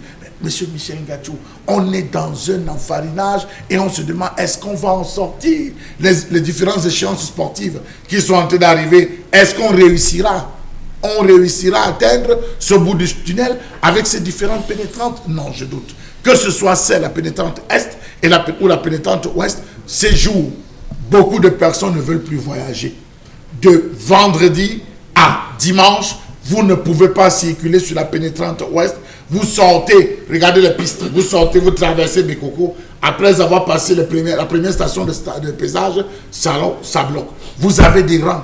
Vous avez des rangs 3, 4, 5 de tous les côtés. Les gens veulent passer pour des gros ronds-points, des grosses intersections inutiles et stériles. Donc, il faut dire, monsieur Michel, l'argent était décaissé dans un premier temps. Vous avez oublié que les Chinois ont dit qu'ils étaient là pour la première phase. Leur contrat avait été signé, il fallait qu'on les paye l'intégralité de leur somme. Ça avait été payé, ça faut le dire. On a payé sans avoir lancé un audit. On a dit, ok, comme c'était sur la première phase, pour éviter que vous nous portez plainte et tout et qu'on sort, l'État du Cameroun a assez sali, on a payé. On a repris l'autre qui attend son chèque de démarrage. Oui, le ministre a fait son travail, que de venir dire que les travaux vont reprendre, il y aura accélération, mais sur le terrain, c'est d'une lenteur terrible. Entre ce qui est dit à la télé et ce qui est sur le terrain, il y a véritablement un énorme fossé qui remonte à l'époque de Mathusalem. Les populations souffrent. Vous savez là-bas que pour déposer un enfant, les gens sortent à 5 heures du matin. 5 heures du matin. Est-ce que les entreprises Soja, Satom ou McGill peuvent aller faire ça au Canada? Est-ce que ces entreprises françaises peuvent aller faire ça en France, monsieur Michel Ngachou, qu'ils gagnent un marché sur 18 mois? Ils ne le livrent pas, monsieur Michel. Pourquoi l'Afrique devrait-elle, le Cameroun devrait-il souffrir? Ce qui est normal, la question est bien posée. Vous en voulez bien sûr d'entreprises étrangères qui viennent exercer, mais qui viennent bosser pour le compte du Cameroun. Vous ne voyez pas, Chalamem Bachou, les rétrocommissions qui vont d'étape en étape jusqu'au plus haut sommet en réalité. Parce qu'on sait exactement dans ce pays, qu'est-ce qu'on fait lorsque on gagne un marché. On sait qui est la première personne qui perçoit les rétrocommissions dans ce pays sur les marchés. On ne peut pas quand même le dire. McGill a-t-il eu son argent, oui ou non? Les Chinois ont-ils eu leur argent, oui ou non? Pourquoi l'ingénieur de la République ou l'ingénieur du pays ne peut pas prendre sur lui et dire je fais des travaux, je les suis personnellement? On s'en souvient justement. Permettez. Le cas de Prime Potomac a gagné le marché d'OM à Bafia, a gagné le marché à l'Estelle. Ils ont livré combien? Ils ont livré combien? C'est la question que je vous pose. Oui, effectivement. Qui se cache dans derrière ces produits? C'est à cette réalité qu'il faut aboutir. Alors, justement, la question est posée ce matin, bon, Bengana. Lorsque Charles Hamel le dit, on est comment, on doit se demander, est-ce que dans ce pays, de façon réelle, il y a une justice, oui ou non? Parce que lorsque la justice se rend compte qu'il y a des plaintes comme celle-là, il y a des dossiers comme cela qui ne sont pas vidés, on ne peut pas faire l'audit. La CONAR même vient faire des enquêtes et fait un rapport. La justice ne peut pas se prononcer pour corriger justement ces derniers. C'est prévaricateur. Qu'est-ce qu'il faut donc faire? Il faut balayer l'escalier en commençant par le haut. Parce que quand ça ne marche pas, s'il y a un entrepreneur en chef. Donc la faute revient à l'entrepreneur en chef. L'entrepreneur, l'ingénieur de l'État suit les instructions de l'entrepreneur en chef. Donc c'est l'entrepreneur en chef qui est un mauvais entrepreneur. Absolument, c'est lui. Comment, je vous ai dit tout à l'heure, il a négocié le marché qui porte son nom. L'entreprise italienne n'est pas spécialisée dans lui, elle est spécialisée dans la bétonnière. On lui donne l'argent. Et Pitini, tenez-vous tranquille, Pitini n'avait pas d'argent. Et la banque qui devait parce que Siena, qui devait monter par qui Siena, qui devait donner l'argent à cette entreprise pour venir, a attendu 4 ans pour être recapitalisé par l'Union européenne. Et tout ça, c'est le chef de l'État qui négociait. Il savait bien qu'on donne de l'argent, le marché à une entreprise qui n'a pas d'argent. Et même la banque qui était vraiment en banqueroute, il a donné quand même. Les Turcs qui viennent, et ils négocient venir avec les manœuvres. Ça veut dire qu'on ne peut même pas recruter les manœuvres camerounais. Le seul travail que le Labogénie a fait, c'était des levis topographiques, les tours du sol et tout. Et le Labogénie est resté sans argent. Le Labogénie a les employés de la Bogénie qui n'ont pas de salaire. Mais eux, les Turcs, ils viennent avec leur truc, mais on gagne le marché. Et qui leur donne l'argent? C'est bien le gouvernement qui leur donne l'argent. Donc à ce moment-là, moi, je m'en prends à l'entrepreneur en chef. Et c'est pour ça, donc, il y avait quelqu'un qui voulait, permettez l'expression, se lancer dans ces travaux-là, Ambassala. Patrice Ambassala, il dit, moi je veux contrôler, je veux. On lui a dit, cher ami, l'entrepreneur en chef l'a enlevé du gouvernement. Il lui a dit, c'est pas pour ça que tu es là. Il a rappelé à l'entrepreneur en chef, mais le texte qui réorganise le gouvernement et qui me met à la place, voilà la feuille de route. On lui a dit, bon, comme tu parles beaucoup, il me souvient justement là sur ce que vous dites, mon Bengan, qu'il y avait eu un contrôle qui s'est fait, je n'ai peut-être plus idée, véritablement sur un tronçon, je crois que c'était à Yaoundé, à Angous ou quelque chose comme ça. Et l'ingénieur de la République lui-même est descendu, lui-même, contrôler le niveau d'épaisseur du goudron. Lui-même, il y a un appareil, on a creusé, on a fait une espèce de trou, et on a contrôlé justement le niveau d'épaisseur du goudron pour dire, effectivement, vous avez respecté les engagements que nous avons fixés au départ. On connaît des routes aujourd'hui qui ne sont pas bien faites dans ce pays. En réalité, est-ce qu'on ne doit pas justement le dire qu'il y a un réel problème de corruption qui a gangréné la construction des grands chantiers aujourd'hui? Mais absolument, nous avons un système qui sécrète et entretient la corruption. Vous parlez tout à l'heure de la justice. La justice n'est même pas obligée d'attendre les plaintes. Nous avons les procureurs, des juges d'instruction. Est-ce que Eva Joly n'a attendu aucune plainte pour se lancer, enquêter dans l'empire de Elf Aquitaine, qui a été, et dont Mitterrand lui-même a été durement impliqué, et le Floch Prigent et tout. Donc si les magistrats veulent prendre sur eux de réguler, ils vont le faire, ils ont les moyens de le faire. La Cour suprême a une cour de compte, une chambre de compte. Il y a une chambre de compte de la Cour suprême, mais elle-même se limite à faire des constats. À croire que c'est une chambre de la plus haute juridiction du pays. Vous savez, est-ce qu'ils ne peuvent pas aller plus loin en étant en justice? C'est quand même une chambre de la Cour suprême. Donc, on ne comprend pas ce type de comportement. Merci à vous, mon Bengan. Merci beaucoup, Dominique Audrey, Laure Bakanda et Charlamel Batchou. Tout de suite, nous allons prendre, madame, messieurs, les messages, les nombreux d'ailleurs que vous nous laissez sur les plateformes 10-12 de Zénith, Equinox TV pour ceux qui nous regardent en live, et les messages que vous nous aviez justement envoyés jusqu'ici aux différents numéros qui s'affichent au bas de l'écran. 2 minutes. Le premier, c'est Jean-Marie Kamtetakam qui dit que le ministre est maître d'ouvrage et le MINMAP attribue le marché. Donc c'est au MINMAP de choisir l'entreprise adjudicataire. Ça sous-entend qu'on ne devrait pas... On a dit que le dossier de l'entreprise chinoise avait jugé, il n'y avait pas eu assez d'études, assez de vérifications. Et le MINMAP a justement validé le cas de l'entreprise chinoise, mais qui s'est avéré sur le terrain ne pas avoir une connaissance, n'avoir jamais exercé nulle part, qui venait s'essayer et faire ses premiers pour Cameroun, n'avait même pas de site web, ni en Afrique, ni en Chine. Donc comment ils ont fait pour se retrouver et gagner le marché? On dit donc justement, comme le précisait Mbombo, trop de gombo circulant dessous des tables et un gombo bien gluant. Kiki Queen dit que c'est avec ça que M. Nganou Djoumessi dit qu'il va lancer le deuxième pont sur la Dibamba en 2 mois. Just wait and see le wonderful Kistan. On a Bibiane Ngepi qui dit que j'ai fait circonciser mon fils 2 semaines après sa naissance et j'ai dû payer le double car les docteurs m'ont dit qu'il fallait le circoncier le lendemain de sa naissance. Donc Charles Hamel, je ne peux pas voir mon fils souffrir. De nos jours, en anesthésie. Oui. On va anesthésier un enfant qui a à peine 48 heures. Vous savez ce que ça va faire sur lui? En termes de conséquences? Oui, en termes, on commence à anesthésier un enfant. ces moments-là.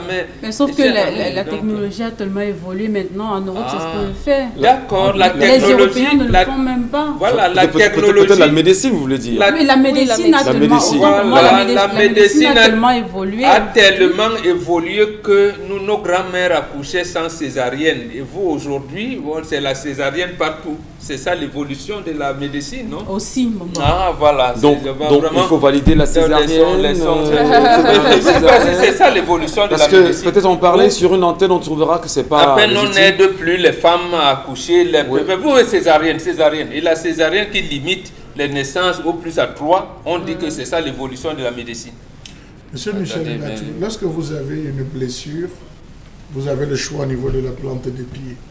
Soit vous prenez la peau du plantain, vous faites chauffer sur le feu, vous appliquez dessus. En 2 jours, vous utilisez votre pied, soit vous allez à l'hôpital, vous allez de pansement en pansement sur 7, 8, 9 jours pour avoir solution. Que préférez-vous? C'est à chacun de faire le choix. Si elle a fait le choix d'aller à l'hôpital, de faire et dire qu'elle a dépensé doublement, laissez-nous dans notre tradition. Ce qui est sûr, c'est que les infections et tout, vous ne savez pas, lorsqu'on finit, ils vont vous donner des pommades. Vous allez une petite circoncision. Quelqu'un va vous dire que j'ai dépensé 35 000 pour une petite incision, alors que chez nous, lorsqu'on finit à la cendre, on mélange, on met en quelques jours, vous commencez à utiliser votre sexe avec plein de joie. Il y a également des personnes qui ont été circoncis de façon traditionnelle et qui en souffrent aussi, Michel. C'est pas parce qu'on le fait traditionnellement qu'on est à l'abri de certains... Ce n'est pas n'importe quoi. Oui, il y a beaucoup de personnes traditionnellement, en souffrent. Il y a le charlatanisme partout. Est-ce que les hôpitaux, les femmes ne meurent pas avec votre médecine et évoluer? Est-ce que c'est ça la question?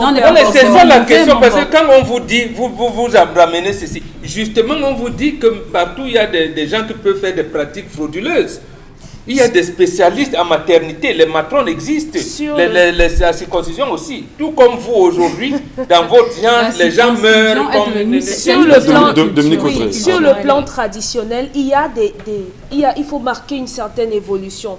Le reproche qu'on peut faire à ça, c'est le matériel utilisé pour tout le monde. L'hygiène. Parce que les vidéos qui circulent parfois sur cette circoncision, c'est qu'on a un couteau et qu'on coupe avec tout le monde, plusieurs personnes avec le... On pourra répondre à Dominique Audrey en disant c'est une question d'homme en réalité. Mais maintenant, vous parlez des questions d'hygiène, ou bien de sécurité, sanitaire, disons ça très comme bien. Ça. Alors, quand vous regardez bien sûr les vidéos qui circulent, vous vous rendez compte que c'était des machettes à l'époque par exemple, c'était des petits couteaux qu'on le faisait, c'était avec des petites haches qu'on les faisait. Vous parlez des stérilisants, vous savez qu'il y a des stérilisants qui sont bio? Non, monsieur Michel Ngatou, je ne peux pas laisser qu'on dise, je ne peux pas permettre qu'on dise ça. Voilà. Si vous avez vu les vidéos, regardez bien les vidéos, vous allez voir que le couteau était posé sur une pierre chauffante. Voilà. C'était sur une pierre chauffante et on prenait cette pierre chauffante pour le faire avant de passer à l'autre. Voilà. Le couteau était constamment sur le feu. Dites des choses. Voilà. Ne venez pas présenter une Afrique des barbares et des sauvages. Allez vivre en Europe. Allez vivre en Europe, laissez-nous l'Afrique. Le problème dont avec vous autres Africains qui défendez votre africanité, c'est que vous ne voulez pas accepter que les gens voient les choses différemment de vous. Acceptez qu'on ait une approche différente. Au contraire, l'approche différente. Vous avez vos méthodes, mais est-ce que c'est mal qu'on vous dise qu'il faudrait que ce soit un peu plus hygiénique? Non, écoutez, lorsqu'on met un couteau au feu par exemple, et qu'il soit rougi, disons ça comme ça, et qu'on l'utilise justement, ce couteau comme au feu, il n'est pas stérilisé? Vous avez vu les chambres d'hospitalisation du CHU? Vous avez vu les différents lieux où on est venu vous présenter cela? Pourquoi vous ne le dites pas? Maintenant, ce n'est plus une question. On est sur la circoncision. N'allez pas dans l'accouchement, n'allez pas dans le CHU. Vous parlez même du matériel de certains hôpitaux. Parce que vous dites que la science, la médecine a évolué. Où? La médecine a évolué où? Dites-moi. Leur Bakanda a une virgule à faire, je vous en prie. Moi, le matériel qu'utilisaient nos parents africains pour circoncire les enfants, c'était peut-être le couteau qui était chauffé. Mais après, parce qu'il ne suffit pas juste de circoncire l'enfant, il y a le après. Ben moi, je vous pose une question. Comment est-ce qu'on fait pour que la blessure... On vous dit... Il il y a le fait qu'il y ait une blessure qui va guérir, qui doit guérir. Oui. Absolument. Mais comment est-ce que nos parents s'y prenaient? Justement, on vous apprend. apprend. On vous explique comment ça se fait. Moi, je sais comment ça s'explique, mais ça n'a pas toujours marché. Ça a toujours marché. Bon, permettez, qu'elle nous dise, qu'est-ce qui n'a pas marché? Il y a beaucoup de personnes qui se sont plaies. Il y a des personnes qui ont des maladies sexuellement, des infections sexuellement transmissibles. À quoi la circoncision? Oui, bien sûr. Sérieux ça? Oui, très sérieux. Très sérieux. Cher ami, bon, j'avoue qu'on apprend tous les jours et que j'entends ça. Allez sur Google, je vous prends un seul élément, puisque les autres, vous ne connaîtrez pas les noms scientifiques. Si je vous parlais de Mukulungu, de ceci, prenez seulement le miel qui était un élément de base. Dans le truc, venez les vertus du miel, comment l'utiliser. On vous dit qu'en toute chose, il y a les charlatans. Sinon, vous ne serez pas nés. Vos grands-pères, vos parents et tout, qui sont passés par là. Ça veut dire que non, vous voulez expliquer. Non, allez, engagez-vous dans votre modernisme. On ne dit pas non. Mais n'insultez pas les autres. Puisque c'est ça, c'est là où vous avez dit. Ou alors vous faites croire que. Il n'y a pas eu d'insulte. Non, mais justement, l'Afrique qui a connu la science au moins 5000 ans. 5000 ans, combien de siècles ça fait? 5000 ans avant que vous n'arriviez là. Vous dites que ces gens c'était des tarés? Mais il faut quand même. Mais si, c'est ce que vous dites là. Et allez donc faire le reportage au CHU et à vos hôpitaux de référence aujourd'hui. Les Africains aujourd'hui, quels sont dans vos hôpitaux africains? Le meilleur cicatrisant, monsieur Michel. Pourquoi vous allez dans les CHU? Mais parce qu'on a des chefs d'État, parce qu'on a des chefs d'État qui perpétuent l'héritage colonial. Lorsque vous allez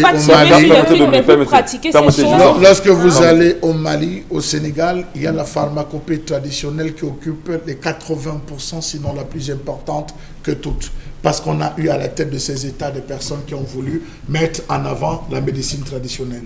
On dit à toutes les femmes ici que ne manquez pas d'une bouteille de miel dans votre cuisine. Toujours. Si l'huile, vous vous brûlez avec de l'huile, prenez le miel appliqué, parce qu'il n'y a pas meilleur cicatrisant que le miel.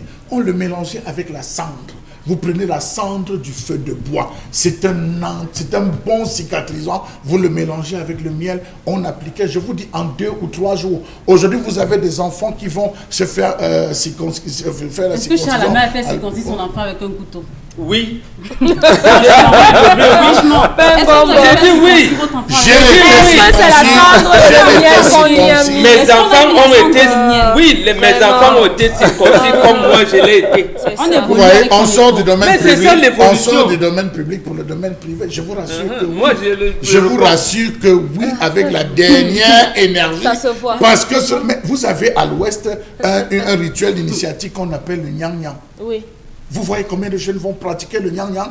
Est-ce que vous avez déjà posé des questions au sujet du Nyekang et du Nyang Nyang? Comment est-ce que cela se passe? Allez chercher, ne restez pas en route. Vous parlez des choses de la forêt. D'accord. Donc venez dans la forêt, voir ce qui se passe. On va prendre les messages. On va prendre les messages de Dominique Côté. Prenons les messages, je vous en prie. On vous dira, allez d'abord lire Camara là et l'enfant noir. On va revenir, les messages de Dominique Côté, les messages. Ce message vous est adressé. Moïse n'a pas été assassiné. Abomination. Moïse a été enlevé par Dieu lui-même. Personne n'a vu le corps de Moïse par rapport à... Et moi, je vous dis que Moïse a été assassiné par Aaron et Josué. Apprenez, si vous voulez organiser un débat public, on va le faire. Assassiné par Aaron et Josué. Et ils ont menti que Dieu est venu. Ils ne connaissaient pas Dieu à ce moment-là. Qui a menti? C'est la Bible. Puisque Moïse écrit les 5 premiers livres de la Bible comme un témoin de l'histoire. Il a appris ça où? En Égypte.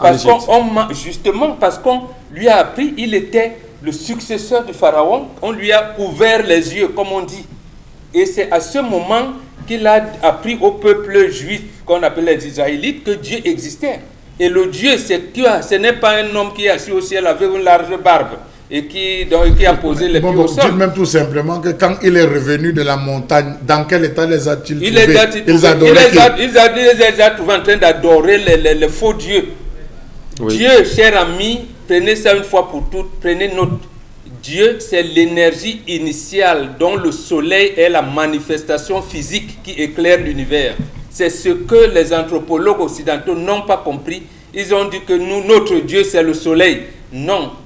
Le soleil, c'est la représentation physique de Dieu qui éclaire l'univers. Donc apprenez ça aussi. L'Afrique, c'est la science, l'existence de Dieu. C'est scientifique. Merci Moron Bengan, merci beaucoup.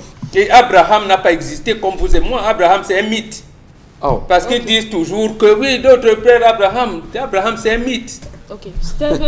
Steven Biamou nous dit que Monsieur Michel Ngachou, c'est pas parce qu'un couteau est au feu qu'il est stérile. J'en suis très sûre. Il doit être certainement du corps. Et il y a d'autres produits, hommes et terre, chers amis. Non, améliorer ça tout de même. Mais quand même. Attention, même en Europe, on recommande d'éviter le plus possible des opérations avec anesthésie sur les enfants de 2 ans, car ça pourrait créer des dégâts et retards sur le cerveau, le langage et la motricité des enfants. Alors, il faut donc le dire au moment qui nous regarde ce matin. Oui, justement, donc, il faudrait donc dire au moment que le bon âge, c'est à partir de 4 ans. Pas mal, Jean-Bernard Tetmen Gongan, parlant des femmes, de l'accouchement avant, pas mal de grand-mères sont mortes en couche. Elles ne connaissaient pas des césariennes, les pauvres. Dans un pays normal, c'est le chef d'État, c'est le message d'Atangana Joël qui suit les projets. Mais chez nous, c'est sur haute instruction que les projets se livrent.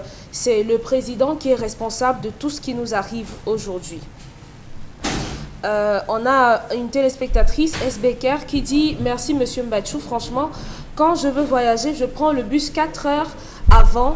Et même là, franchement, je ne suis pas sûre d'arriver à l'heure. La césarienne est devenue un raccourci de nos jours pour les jeunes filles qui ne veulent pas supporter la douleur de l'accouchement, d'où la vite pour ne pas souffrir. Ma question, c'est on télécommande les césariennes maintenant à l'hôpital? Télécommandé comment? La césarienne, c'est un choix. Maintenant, quand vous arrivez à l'hôpital, on vous demande est-ce que vous voulez accoucher normalement. Là, c'est si vous n'avez pas de problème. Est-ce que vous préférez accoucher par voie basse ou alors par césarienne? Dites simplement par voie basse. Il y a beaucoup de personnes qui préfèrent la césarienne. Parce que lorsque vous prenez la césarienne, vous les femmes, à un moment donné, vous vous demandez pas si l'homme qui vous accompagne a suffisamment d'argent pour non seulement payer la césarienne à 300 000 francs, comme je vois certaines affaires. Oui, il faudrait déjà savoir combien on a dans les poches. Non. Il faudrait justement qu'une fois nos sœurs enceintes se fassent bien encadrer, bien travailler, bien préparer pour accoucher par voie basse et éviter justement des dépenses faramineuses. Figurez-vous justement que votre femme, je ne sais pas, que toute femme enceinte arrive à l'hôpital parce qu'elle vient de perdre les os. Une fois, arrivant, on lui dit, madame, vous devez attendre. Et qu'elle attende 48 heures, ayant déjà perdu les os, et qu'on lui dise, madame, vous ne pouvez accoucher que par césarienne. Elle vous dit, je n'ai pas d'argent pour la césarienne, faites-moi accoucher par voie basse. On lui dit, madame, si je ne le fais pas, vous mourrez. Elle sort de l'hôpital, elle va dans un autre hôpital à côté, elle accouche par voie basse. Vous ne vous rendez pas compte qu'il y a un business de césarienne aujourd'hui au Cameroun? Vous ne vous rendez pas compte qu'il y a quelque chose qui se cache derrière, où on fait tout pour stocker de l'argent. Pire, une fois vous accoucherez, l'enfant, effectivement, pourra vivre, mais la mère, à tout moment, peut mourir. Qu'est-ce qui vous garantit que tous les deux pourront même d'ailleurs vivre tous les deux? Finalement, il y a des dépenses qui vont se faire permanemment. Il y a des blessures, il y a le pansement, il y a la nutrition, il y a... Mais c'est très grave que tout se fasse par voie basse, simplement. Non, dites-leur simplement que la médecine évoluée, entre guillemets, c'est la recherche de l'argent. La médecine est devenue mercantile. Même lorsque la femme veut donner la vie, on commence à lui présenter des... C'est quoi cette histoire où on vous fend le ventre alors que vous avez la possibilité d'accoucher normalement et on vous demande de faire le choix? Si un médecin vous arrive à ce niveau-là, ça veut dire qu'il est cruel. Autre chose, les femmes d'aujourd'hui, il y en a même qui, par méconnaissance, pensent que quand on ne donne pas le sein à l'enfant, le sein ne va pas tomber. Ça va tomber, donc voilà, et elles vous disent qu'elles ont évolué. Moi, c'est pas possible. Il y a déjà actuellement l'actualité française qui a des injections qu'on met pour que ça reste. Ils disent Bobby Tanap dans des centres. On injecte. Je ne sais pas si c'est le formal ou c'est quoi pour pouvoir enlever ça. Incroyable. Et après 45 ans, 50 ans, on dit le cancer du sein. Mais, bon, et on vous dira justement que pour lutter contre le cancer du sein, monsieur, sucez les seins de votre femme. Ça se dit en même temps, oui, vous savez ça. Oui, la palpation des seins. Ouais. La palpation des seins. Oui, l'autopalpation. C'est recommandé. L'autopalpation, c'est un diagnostic.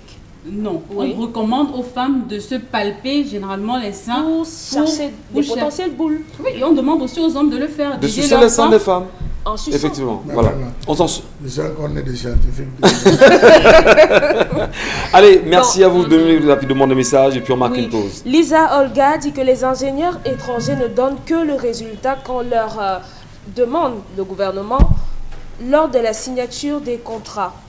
Mhm. Donc, mes enfants ont été circoncis entre le 5e et le 22e mois. Ils n'ont aucun problème. Ils n'ont ont eu quel aucun âge? Vous problème. verrez plus tard, chers amis, demandez aux jeunes aujourd'hui, faites l'enquête. Pourquoi les jeunes aujourd'hui, 30 ans, 35 ans, ont des problèmes sexuels, des garçons? Mais oui, c'est vous qui dites que vous êtes scientifique.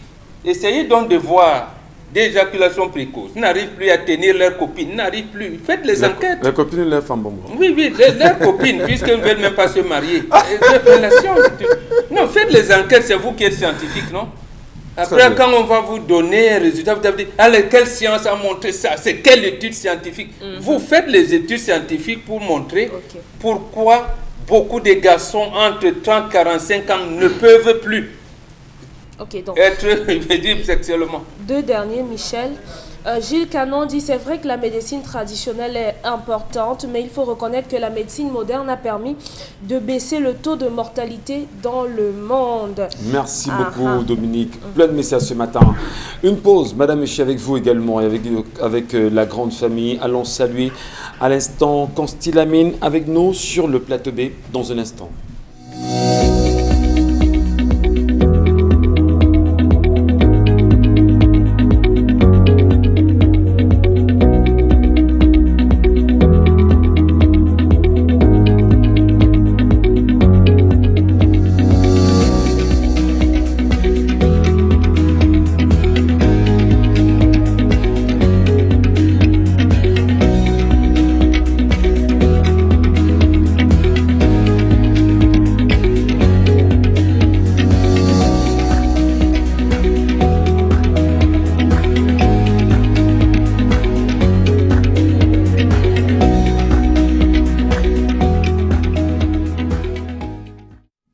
Alors vous l'avez très bien compris, Madame, Monsieur, il s'agit des languettes médicales avec le concept Salaka. Constilamine, bonjour, où l'avez trouvé ce matin?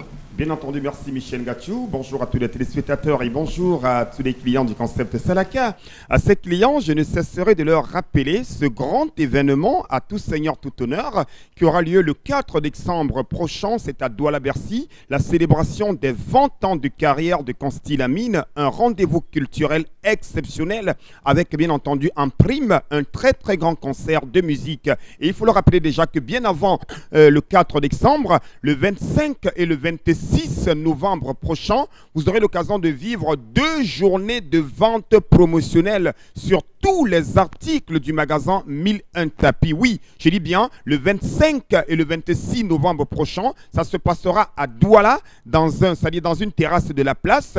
Les téléspectateurs de Kinance Télévision, les clients du concept Salaka auront l'occasion de faire les achats comme on ne l'a jamais fait avec tous les partenaires du concept Salaka. Et parmi ces partenaires, il y a bien entendu la languette médicale qui sera également en présentation intégrale ce jour-là. Mais en attendant, le 25 et le 26 novembre prochain, on peut déjà s'offrir sa paire de languettes médicales que voici au magasin 1001 tapis. Cette languette médicale qui permet d'éliminer les douleurs au niveau de la plante du pied. Cette languette médicale qui permet bien entendu de redresser notre plante du pied. Cette languette médicale qui permet également de nous prévenir contre les douleurs de la plante du pied. Chacun devrait l'avoir. C'est un produit original. C'est un produit de qualité. C'est un produit innovant qui est en vente uniquement du côté du concept Salaka. C'est au magasin 1001 tapis. Regardez bien entendu le spot. Regardez la particularité. Regardez l'utilisation. Regardez même la qualité des acteurs qui ont tourné ce spot. Et ça montre combien de fois cette languette médicale devrait être utilisée par tout et chacun. Alors je rappelle que vous nous regardez du côté bien sûr du Gabon, du côté de la Côte d'Ivoire, du côté du Sénégal, du côté de Paris. Chacun peut commander sa paire de languettes médicales qui joue un rôle très très important. Oui, ça permet d'éliminer les douleurs au niveau de la plante du pied. Ça permet de nous prévenir contre les douleurs de la plante du pied. Il est important d'avoir sa languette médicale. Alors comment utilise-t-on cette languette médicale? Une fois qu'on l'a achetée, on l'adapte bien entendu selon sa pointure et on la met à l'intérieur de la chaussure, que ce soit la Rangers, que ce soit la paire de tennis, que ce soit les godasses pour les sportifs, que ce soit bien entendu une chaussure de sortie. Chacun devrait avoir une paire de languettes médicales. N'attendez pas pour avoir des douleurs à la plante des pieds pour venir au magasin 1001 tapis. Comme dirait quelqu'un, prévenir vaut mieux que souffrir, prévenir vaut mieux que guérir. C'est maintenant qu'on devrait avoir cette paire de languettes médicales qui est en vente au magasin 1001 tapis. La grande particularité, c'est quoi? Cette languette est disponible en 2 modèles. On a le petit modèle qui est réservé uniquement pour la jante féminine et le grand modèle qui est réservé pour les hommes au même prix, notamment 6 500 francs, le prix de promotion. Mais à l'occasion, bien entendu, de cette double réduction, vous avez la paire de languettes médicales à 6 000 francs du côté du magasin 1001 tapis. Oui, n'attendez pas la fin de la promotion, n'attendez pas la fin du stock. Venez au magasin 1001 tapis et achetez votre paire de languettes médicales au prix de 6 000 francs pour la paire de languettes médicales. Et quand on parle de la paire, on voit directement 2 languettes médicales, notamment le pied gauche et le pied droit. Et je rappelle que c'est vendu avec garantie du côté du concept Salaka. Pour ce qui est des modalités de livraison, ceux qui ont besoin de commander, que ce soit la languette médicale, que ce soit le correcteur de posture, que ce soit le Early Up, que ce soit n'importe quel produit qui est en vente au magasin 1001 tapis, les numéros de téléphone, vous les avez. Appelez tout simplement le concept Salaka et commandez votre paire de languettes médicales au prix de 6 000 francs la paire. Nous livrons dans tout le Cameroun, nous livrons dans certains pays africains. Alors n'hésitez surtout pas, venez en 1001 tapis et achetez votre paire de languettes médicales et dites adieu aux douleurs au niveau de la plante du pied. On a besoin de dire « Aïe, j'ai mal à la plante du pied. Aïe, je ne peux pas dormir. Aïe, je ne peux pas courir. » Tout cela ne sera qu'un triste souvenir avec cette languette médicale qui est en vente au magasin 1001 tapis au prix de 6 000 francs la paire de languettes médicales. Merci beaucoup et n'oubliez pas, Mototé au magasin 1001 tapis. Merci beaucoup, Constilamine. Mototé, on le fera. Ne t'en fais pas.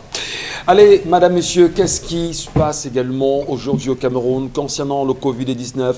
Les Camerounais sont-ils conscients de la nouvelle portée que le Covid a aujourd'hui sur les Camerounais? Souvenez-vous, il y a 24 heures, on annonçait dans la région du littoral 25 contaminations rapides, notamment parmi lesquelles 24 élèves et un enseignant dans des établissements ici à Douala au Cameroun. Comment s'expliquer aujourd'hui avec le Covid-19? Les chiffres évoqués il y a quelques jours seulement par le ministre de la Santé publique font froid au dos. Les Camerounais sont-ils conscients du retour de la maladie? Est-ce qu'on prend à bras le corps effectivement la lutte efficace contre le Covid-19? Quelles sont les mesures et les moyens qui sont engagés aujourd'hui pour que chaque Camerounais puisse prendre très au sérieux justement la maladie?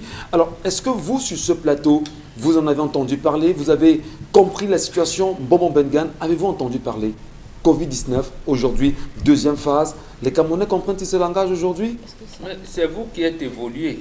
Quand je vais vous dire que nous, dans la tradition africaine, nous connaissons Corona depuis 1960 au moins.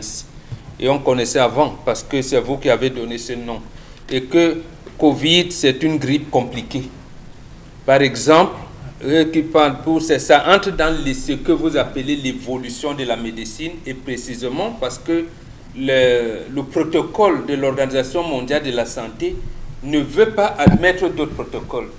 C'est depuis 1974, au décret 74, que les traditionalistes camerounais ont demandé et obtenu de l'ancien régime qu'on crée l'IMPM, l'Institut d'études médicales et des plantes médicinales. Oui. Ça a été réorganisé récemment en 2019 pour aboutir à quoi? Parce que les gens vous disent, vous proposez quoi? Nous avons exigé, obtenu qu'il y ait un laboratoire sur la recherche des plantes médicinales, et ce laboratoire aujourd'hui, le professeur Chumbo, mais on ne nous consulte plus. On ne nous consulte plus. Or, on leur a dit, on veut donc vous qui nous reprochez de ne pas avoir du dosage de tout. Nous, on vous dit que nous avons des dosages. Parvenons donc à ce qu'on appelle les médicaments améliorés sous votre contrôle. suivant le contrôle de vous qui est dans l'OMS. On leur donne des protocoles, ils ne viennent pas. Et nous leur disons, comment vous pouvez fabriquer les antipaludiques en Europe alors que le paludisme n'existe pas en Europe? Nous, on vous dit que le cogmorte, l'artémisia, enlève le plasmodium du sang. C'est-à-dire, quand vous prenez ces médicaments, vous êtes dépouillé de plasmodium. Mais ils disent, non, c'est co-A, co-ceci, co-cela. Mais les Chinois, eux, ont réussi à imposer cela précisément par la volonté politique de leurs dirigeants. Donc, si nous avons des dirigeants qui ne veulent pas décoloniser la recherche, vous faites comment? Mais qu'est-ce qui peut faire le blocus justement de cette décolonisation de la recherche? C'est une volonté. Regardez comment on a attaqué Madagascar dernièrement. Oui. Et si, qu'est-ce qui empêche, par exemple, Madame Madeleine Twente, après ce qu'il a eu comme apport de la médecine traditionnelle camerounaise, vérifié par le laboratoire que dirige le professeur Choubo, de mettre même un accord favorable pour que son collègue du ministère de la Santé, on puisse venir étudier ça à l'Institut de recherche médicale et des plantes médicinales pour qu'on donne un protocole. Et là, ça nous a plu dernièrement, et ça c'est lorsque le professeur Bahebeg est passé à une émission ici, on a dit que bon, à Yaoundé, puisqu'il enseigne là-bas, il utilise le protocole qu'on lui a demandé, Artémis, tout ce que vous voulez, la chloroquine, tout ça là. Mais au village, il leur a dit, utilisez vos potions là-bas. Et regardez le terme même qu'ils utilisent, lotion de grand-mère. Lotion de grand-mère. Et vous voyez comment la solution de grand-mère. Oui. Or, quand vous avez donc une mentalité de coloniser, vous donnerez l'impression que, ah oui, quand on parle de tradition, c'est le retour au cache-sexe. Mais allez là sur Google tout de suite. Cliquez les origines africaines de la médecine moderne, vous allez voir. Et c'est quand on leur dit, mais l'Europe triche chez vous, réorganisons-nous, les Chinois l'ont fait. Là, les molécules chinoises qui sont le paludisme chez nous, bimalarie, le coartem et tout, les Chinois ont réussi à imposer, c'est une volonté politique. Donc, nous pouvons commencer cela aujourd'hui à vaincre Corona, qui n'est qu'une méchante grippe. Alors, au-delà justement des solutions... Et avec notre protocole, non seulement guérit Corona, mais augmente même la capacité immunitaire du corps. Au-delà des solutions connues que la médecine traditionnelle ou douce propose aujourd'hui, je voudrais peut-être demander, Dominique Audrey, est-ce que vous constatez justement aujourd'hui qu'on parle de Covid, les Camerounais s'en foutent carrément. On a le sentiment qu'ils ne sont même pas au parfum de la chose et pourtant, le mal est là. Non, ils ne sont simplement pas au parfum de ça. Ils ne sont pas au parfum comment? Non, pour cette deuxième vague, combien de personnes savent qu'effectivement, on a eu des élèves qui ont été détectés positifs, qui ont été testés positifs à la maladie? Peu de personnes le savent. Peu de personnes. Mais maintenant, il va falloir donc faire tout ce qu'on n'a pas fait la dernière fois. Médiatiser au maximum, parce que le reproche qu'on faisait lors de la première vague, c'était qu'on n'avait pas suffisamment intégré les différentes chaînes de télévision pour passer les spots qui... pour communiquer, oui, pour promouvoir sensibiliser. les méthodes barrières. Donc peut-être il va falloir arranger ça. Il va aussi falloir réorganiser effectivement les marchés. Vous savez comment ça s'est passé. Donc il faut arranger tout ce qui n'a pas été fait. Et je crois que jusqu'ici, puisqu'on a la deuxième vague et que Madame la ministre nous avait annoncé qu'elle était en train de faire des comprimés, je crois qu'il y en a suffisamment pour pouvoir gérer les premiers cas qu'on pourrait enregistrer. Si je ne me trompe, on nous a présenté... En tout cas, récemment, vous parlez de la ministre de la Recherche scientifique et de l'Innovation. Oui, elle nous a présenté la machine. Mais nous présenter l'artémisia, demandant aux uns aux autres d'en prendre régulièrement. Oui. Donc voilà, si la ministre de la Recherche scientifique et de l'Innovation prend une position comme celle-là aujourd'hui, permettant aux Camerounais de s'en servir et s'en abreuver également, c'est dire qu'on s'est rendu compte qu'il y a des solutions de ce côté. Oui, on va pouvoir contenir, canaliser, contrôler la maladie. Si déjà de façon préventive, on a déjà les médicaments prêts, on n'aura pas une explosion de cas parce qu'ailleurs, à l'étranger, ça ne blague pas. Ça ne blague pas. Et ce n'est pas parce que ça n'a pas fait quelque chose de grave, dit-on, parce que beaucoup estiment que l'Afrique s'en est bien sortie et tout. Ce n'est pas parce que ça a bien marché, entre guillemets, pour cette fois-ci, que la deuxième fois, ça sera facile à gérer. Comment expliquer justement, Lord Bakanda, que dans cette bataille contre le Covid-19 aujourd'hui, qu'on en soit arrivé à un niveau où on ne confisque presque plus les cadavres aujourd'hui dans les morgues. Souvenez-vous, à un moment donné, lorsque vous amenez un cadavre, tout de suite on vous disait les témoins de Covid-19.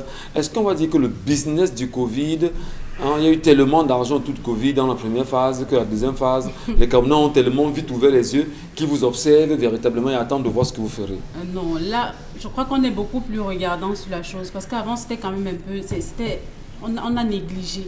Parce qu'avant, quand on avait un cas de mort de Covid sous la main, à peine tu ouvrais les yeux qu'on avait déjà enterré ton corps sans demander ta permission. Mais je crois que là, c'était de façon frauduleuse. Et bon, comment on dit... Il y a eu des cas, disons qu'il y a eu des cas. Oui, il y a eu des cas et des cas, mais... Il y a eu des cas, il y a eu des manquements justement. Donc Oui, c'était pas de façon frauduleuse, mais il y a des manquements. Il faut réaménager parce que beaucoup de familles ont estimé que c'était, même la tradition a estimé que c'était grave d'enterrer des gens en dehors de chez eux. Donc, par analogie, il va peut-être falloir trouver des méthodes pour que les corps puissent être acheminés dans leur maison. Mais je demandais, si on a eu une première phase, on a vu le business qu'il y a eu et qui a entouré la première phase. Maintenant, il y a une deuxième phase qui arrive. Les Camerounais ne sont pas trop intéressés, ou bien les Camerounais vous regardent à distance en se disant, moi, je crois que nous vous attendons, venez, on verra comment on va gérer ça ici. Non, moi je crois que les Camerounais sont avisés. Ils n'ont pas de dengue de cette année, ils ne viendront pas. Je crois qu'ils sont beaucoup plus avisés. Ouais. Avant, peut-être qu'ils n'avaient pas vraiment l'information, ils n'étaient pas vraiment, ils n'avaient pas la bonne information. Maintenant, ils sont avisés. Je crois qu'on a vulgarisé la chose et que maintenant, tout le monde sait que cette maladie, ça ne blague pas. Ça peut tuer tout le monde. Donc maintenant, il y a tout... Moi, je ne crois pas que les Camerounais négligent la chose, parce qu'il n'y a qu'à voir les mesures que les...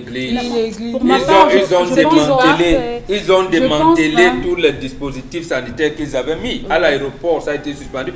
Et c'est même, il y a même les Camerounais dans l'équipe de trafic de faux tests en France, non?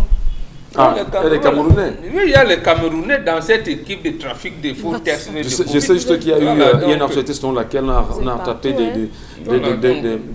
des Africains de l'Afrique de l'Ouest, y compris des Camerounais, impliqués dans un trafic pareil. Donc, Charles Amembatou, donnez-nous quand même votre point de vue, c'est très important. La deuxième phase Covid, ce qui semble venir, on a des cas qui ont été détectés à Penka-Michel, c'est dans le... comment dire, à Tchang là-bas, dans le département de la Menoie, effectivement. On a eu les 25 cas détectés ici à Douala. Peut-être il y a d'autres cas dans d'autres villes du Cameroun. Est-ce qu'au final, on ne devrait pas faire rapidement confiance à la phytothérapie, à des gens comme Monseigneur Samuel Kleda qui ont dit à un moment donné, nous avons vaincu le Covid-19 et se retourner vers ces personnes-là pour avoir des solutions? C'est évident puisque c'est eux qui ont soigné. Monsieur Mbatouri, qu'est-ce qui vous amuse, Monsieur Mbatouri? Qu'est-ce qui est arrivé au seau qui était devant les différentes entreprises? Qu'est-ce qui est arrivé au gel? Vous-même, votre gel est où? Vous parlez de la deuxième phase comme si la première phase... Non, la première phase a fait ce qu'elle devait faire. C'était nouveau. On ne connaissait pas encore ce que c'était Corona. Beaucoup de gens disaient, j'ai eu même 13 Corona, c'est passé. J'ai eu 14 Corona, c'est passé. Monsieur Michel Ngatou. Les premières choses qui est tombées, c'était les masques. Vous avez vu la première chose? Vous montez 6 escaliers chaque jour avec les masques. À des moments, on perdait l'air, monsieur Michel Ngatou. Ça a été qu'il fallait enterrer. Vous savez, on a copié bêtement ce qui était fait à l'extérieur, à l'étranger. Ça a commencé à arriver à un niveau où on disait, mais est-ce qu'on est obligé? C'est les Blancs d'abord qui disaient que, mais pourquoi le corona n'a pas touché les Africains comme ça nous a touché ici? Les gars là ont quelle particularité? Alors que les gars étaient entrés ici en Afrique dans le citron, le jans, le ginger, et ça avait disparu du marché. Non, on composait. Oui, l'attaque était très violente. Donc, surtout les bons, chacun marchait désormais avec son petit terreau. Dès que tu lui as dit, il sait d'abord son corps. C'est la raison pour laquelle je dis que les Camerounais sont beaucoup plus avisés. Ils n'ont pas négligé. Cette première phase est morte à ses premières semaines. Ça n'a fait que 2 semaines. Après, on a commencé à dire qu'il faut exister, il faut laver les mains. Oui, c'est une administration gardée, mais rassurez-vous, vous ne pourrez plus prendre les Camerounais. même si vous dites quoi en ce moment, même dans les services publics, on a exigé le port, les directeurs, les cadres, les services publics. Hein. Vous avez des responsables, même des administrateurs qui arrivent et disent que foutez-nous la paix avec j'ai perdu qui dans ma famille. Le business se passait pas, non. Laissez-moi aller travailler. Donc, vous vous rendez compte que ça a été banalisé par les administrateurs eux-mêmes. Ça a été banalisé par les administrateurs eux-mêmes qui, lorsqu'il fallait passer à la télé, mettaient les masques. Mais après, dans la vie civile, ils ne se gênaient plus pour continuer à mettre les masques en vous disant non, c'est une affaire de télévision. La maladie a certes existé. On a vu, avec tout le business qui a entouré cela, il y a des personnes connues dans notre environnement qui sont décédées à cause de cela. Ouais. On a dit à un moment, c'était la maladie des vieux. Les jeunes se sont tassés. Après, on a dit qu'on a détecté des vieux. C'est des jeunes. Ça a encore été une succession des jeunes. Était-ce une information passée pour nous faire comprendre, juste M. Michel Ngachou, que là où c'est là, cette deuxième phase est en train de revenir, et c'est les jeunes que ça frappe. Était-ce un prétexte pour démanteler les stades et tout et consorts, limiter les unités pour nous empêcher de nous inquiéter? Si réellement cette deuxième phase était là, M. Michel Ngachou, je pense que le ministre Manaouda Malachi devait trouver un autre endroit. Pourquoi est-ce qu'ils ne trouvent pas un autre endroit pour nous faire les hôpitaux de campagne, puisque la deuxième vague est en train de revenir fort. Donc, quand on démantelait l'autre, est-ce qu'on lui a demandé son avis? On lui a demandé de démanteler. J'estime que c'est l'engagement qu'on va voir ces derniers temps qui vont nous déterminer au niveau là. Est-ce qu'ils en parleront? En tout cas, on vous a très bien compris, madame, monsieur. Mais quand même, vous êtes fiers de la prestation des Lions indomptables d'hier? Ça parle à qui ici? C'est les divertissements. Vous ne vous amenez pas dans les divertissements. Ah bon? Oui, c'est les divertissements. Donc Cameroun-Mozambique 4-1, ça ne vous dit rien. C'est le divertissement. C'est le divertissement. Si vous voulez, les Lions ont déjà participé. Pense à cette Coupe du Monde ou combien de Coupes des Nations ils ont gagné. On a prévu, on avait promis ou prévu les boutiques où on achèterait les Lions. C'est où? On devait être aujourd'hui en mesure d'avoir un équipementier et vendre le label Lion Indomptable. C'est où? Voilà, les Lions Indomptables sont habillés par les Français et les Allemands qui discutent le marché. Moi, je reviens sur Covid. La médecine a tellement évolué que nous, les indigènes, on sait par exemple que le cadavre Covid n'est pas aussi dangereux que le cadavre de Tétanos. Or, vous avez vu comment les gens demandaient, parce que le cadavre ne tousse pas, il n'éternue pas. Mais comment on vous dit que tel est mort de Covid, on peut l'envelopper de trucs, aller l'enterrer doucement.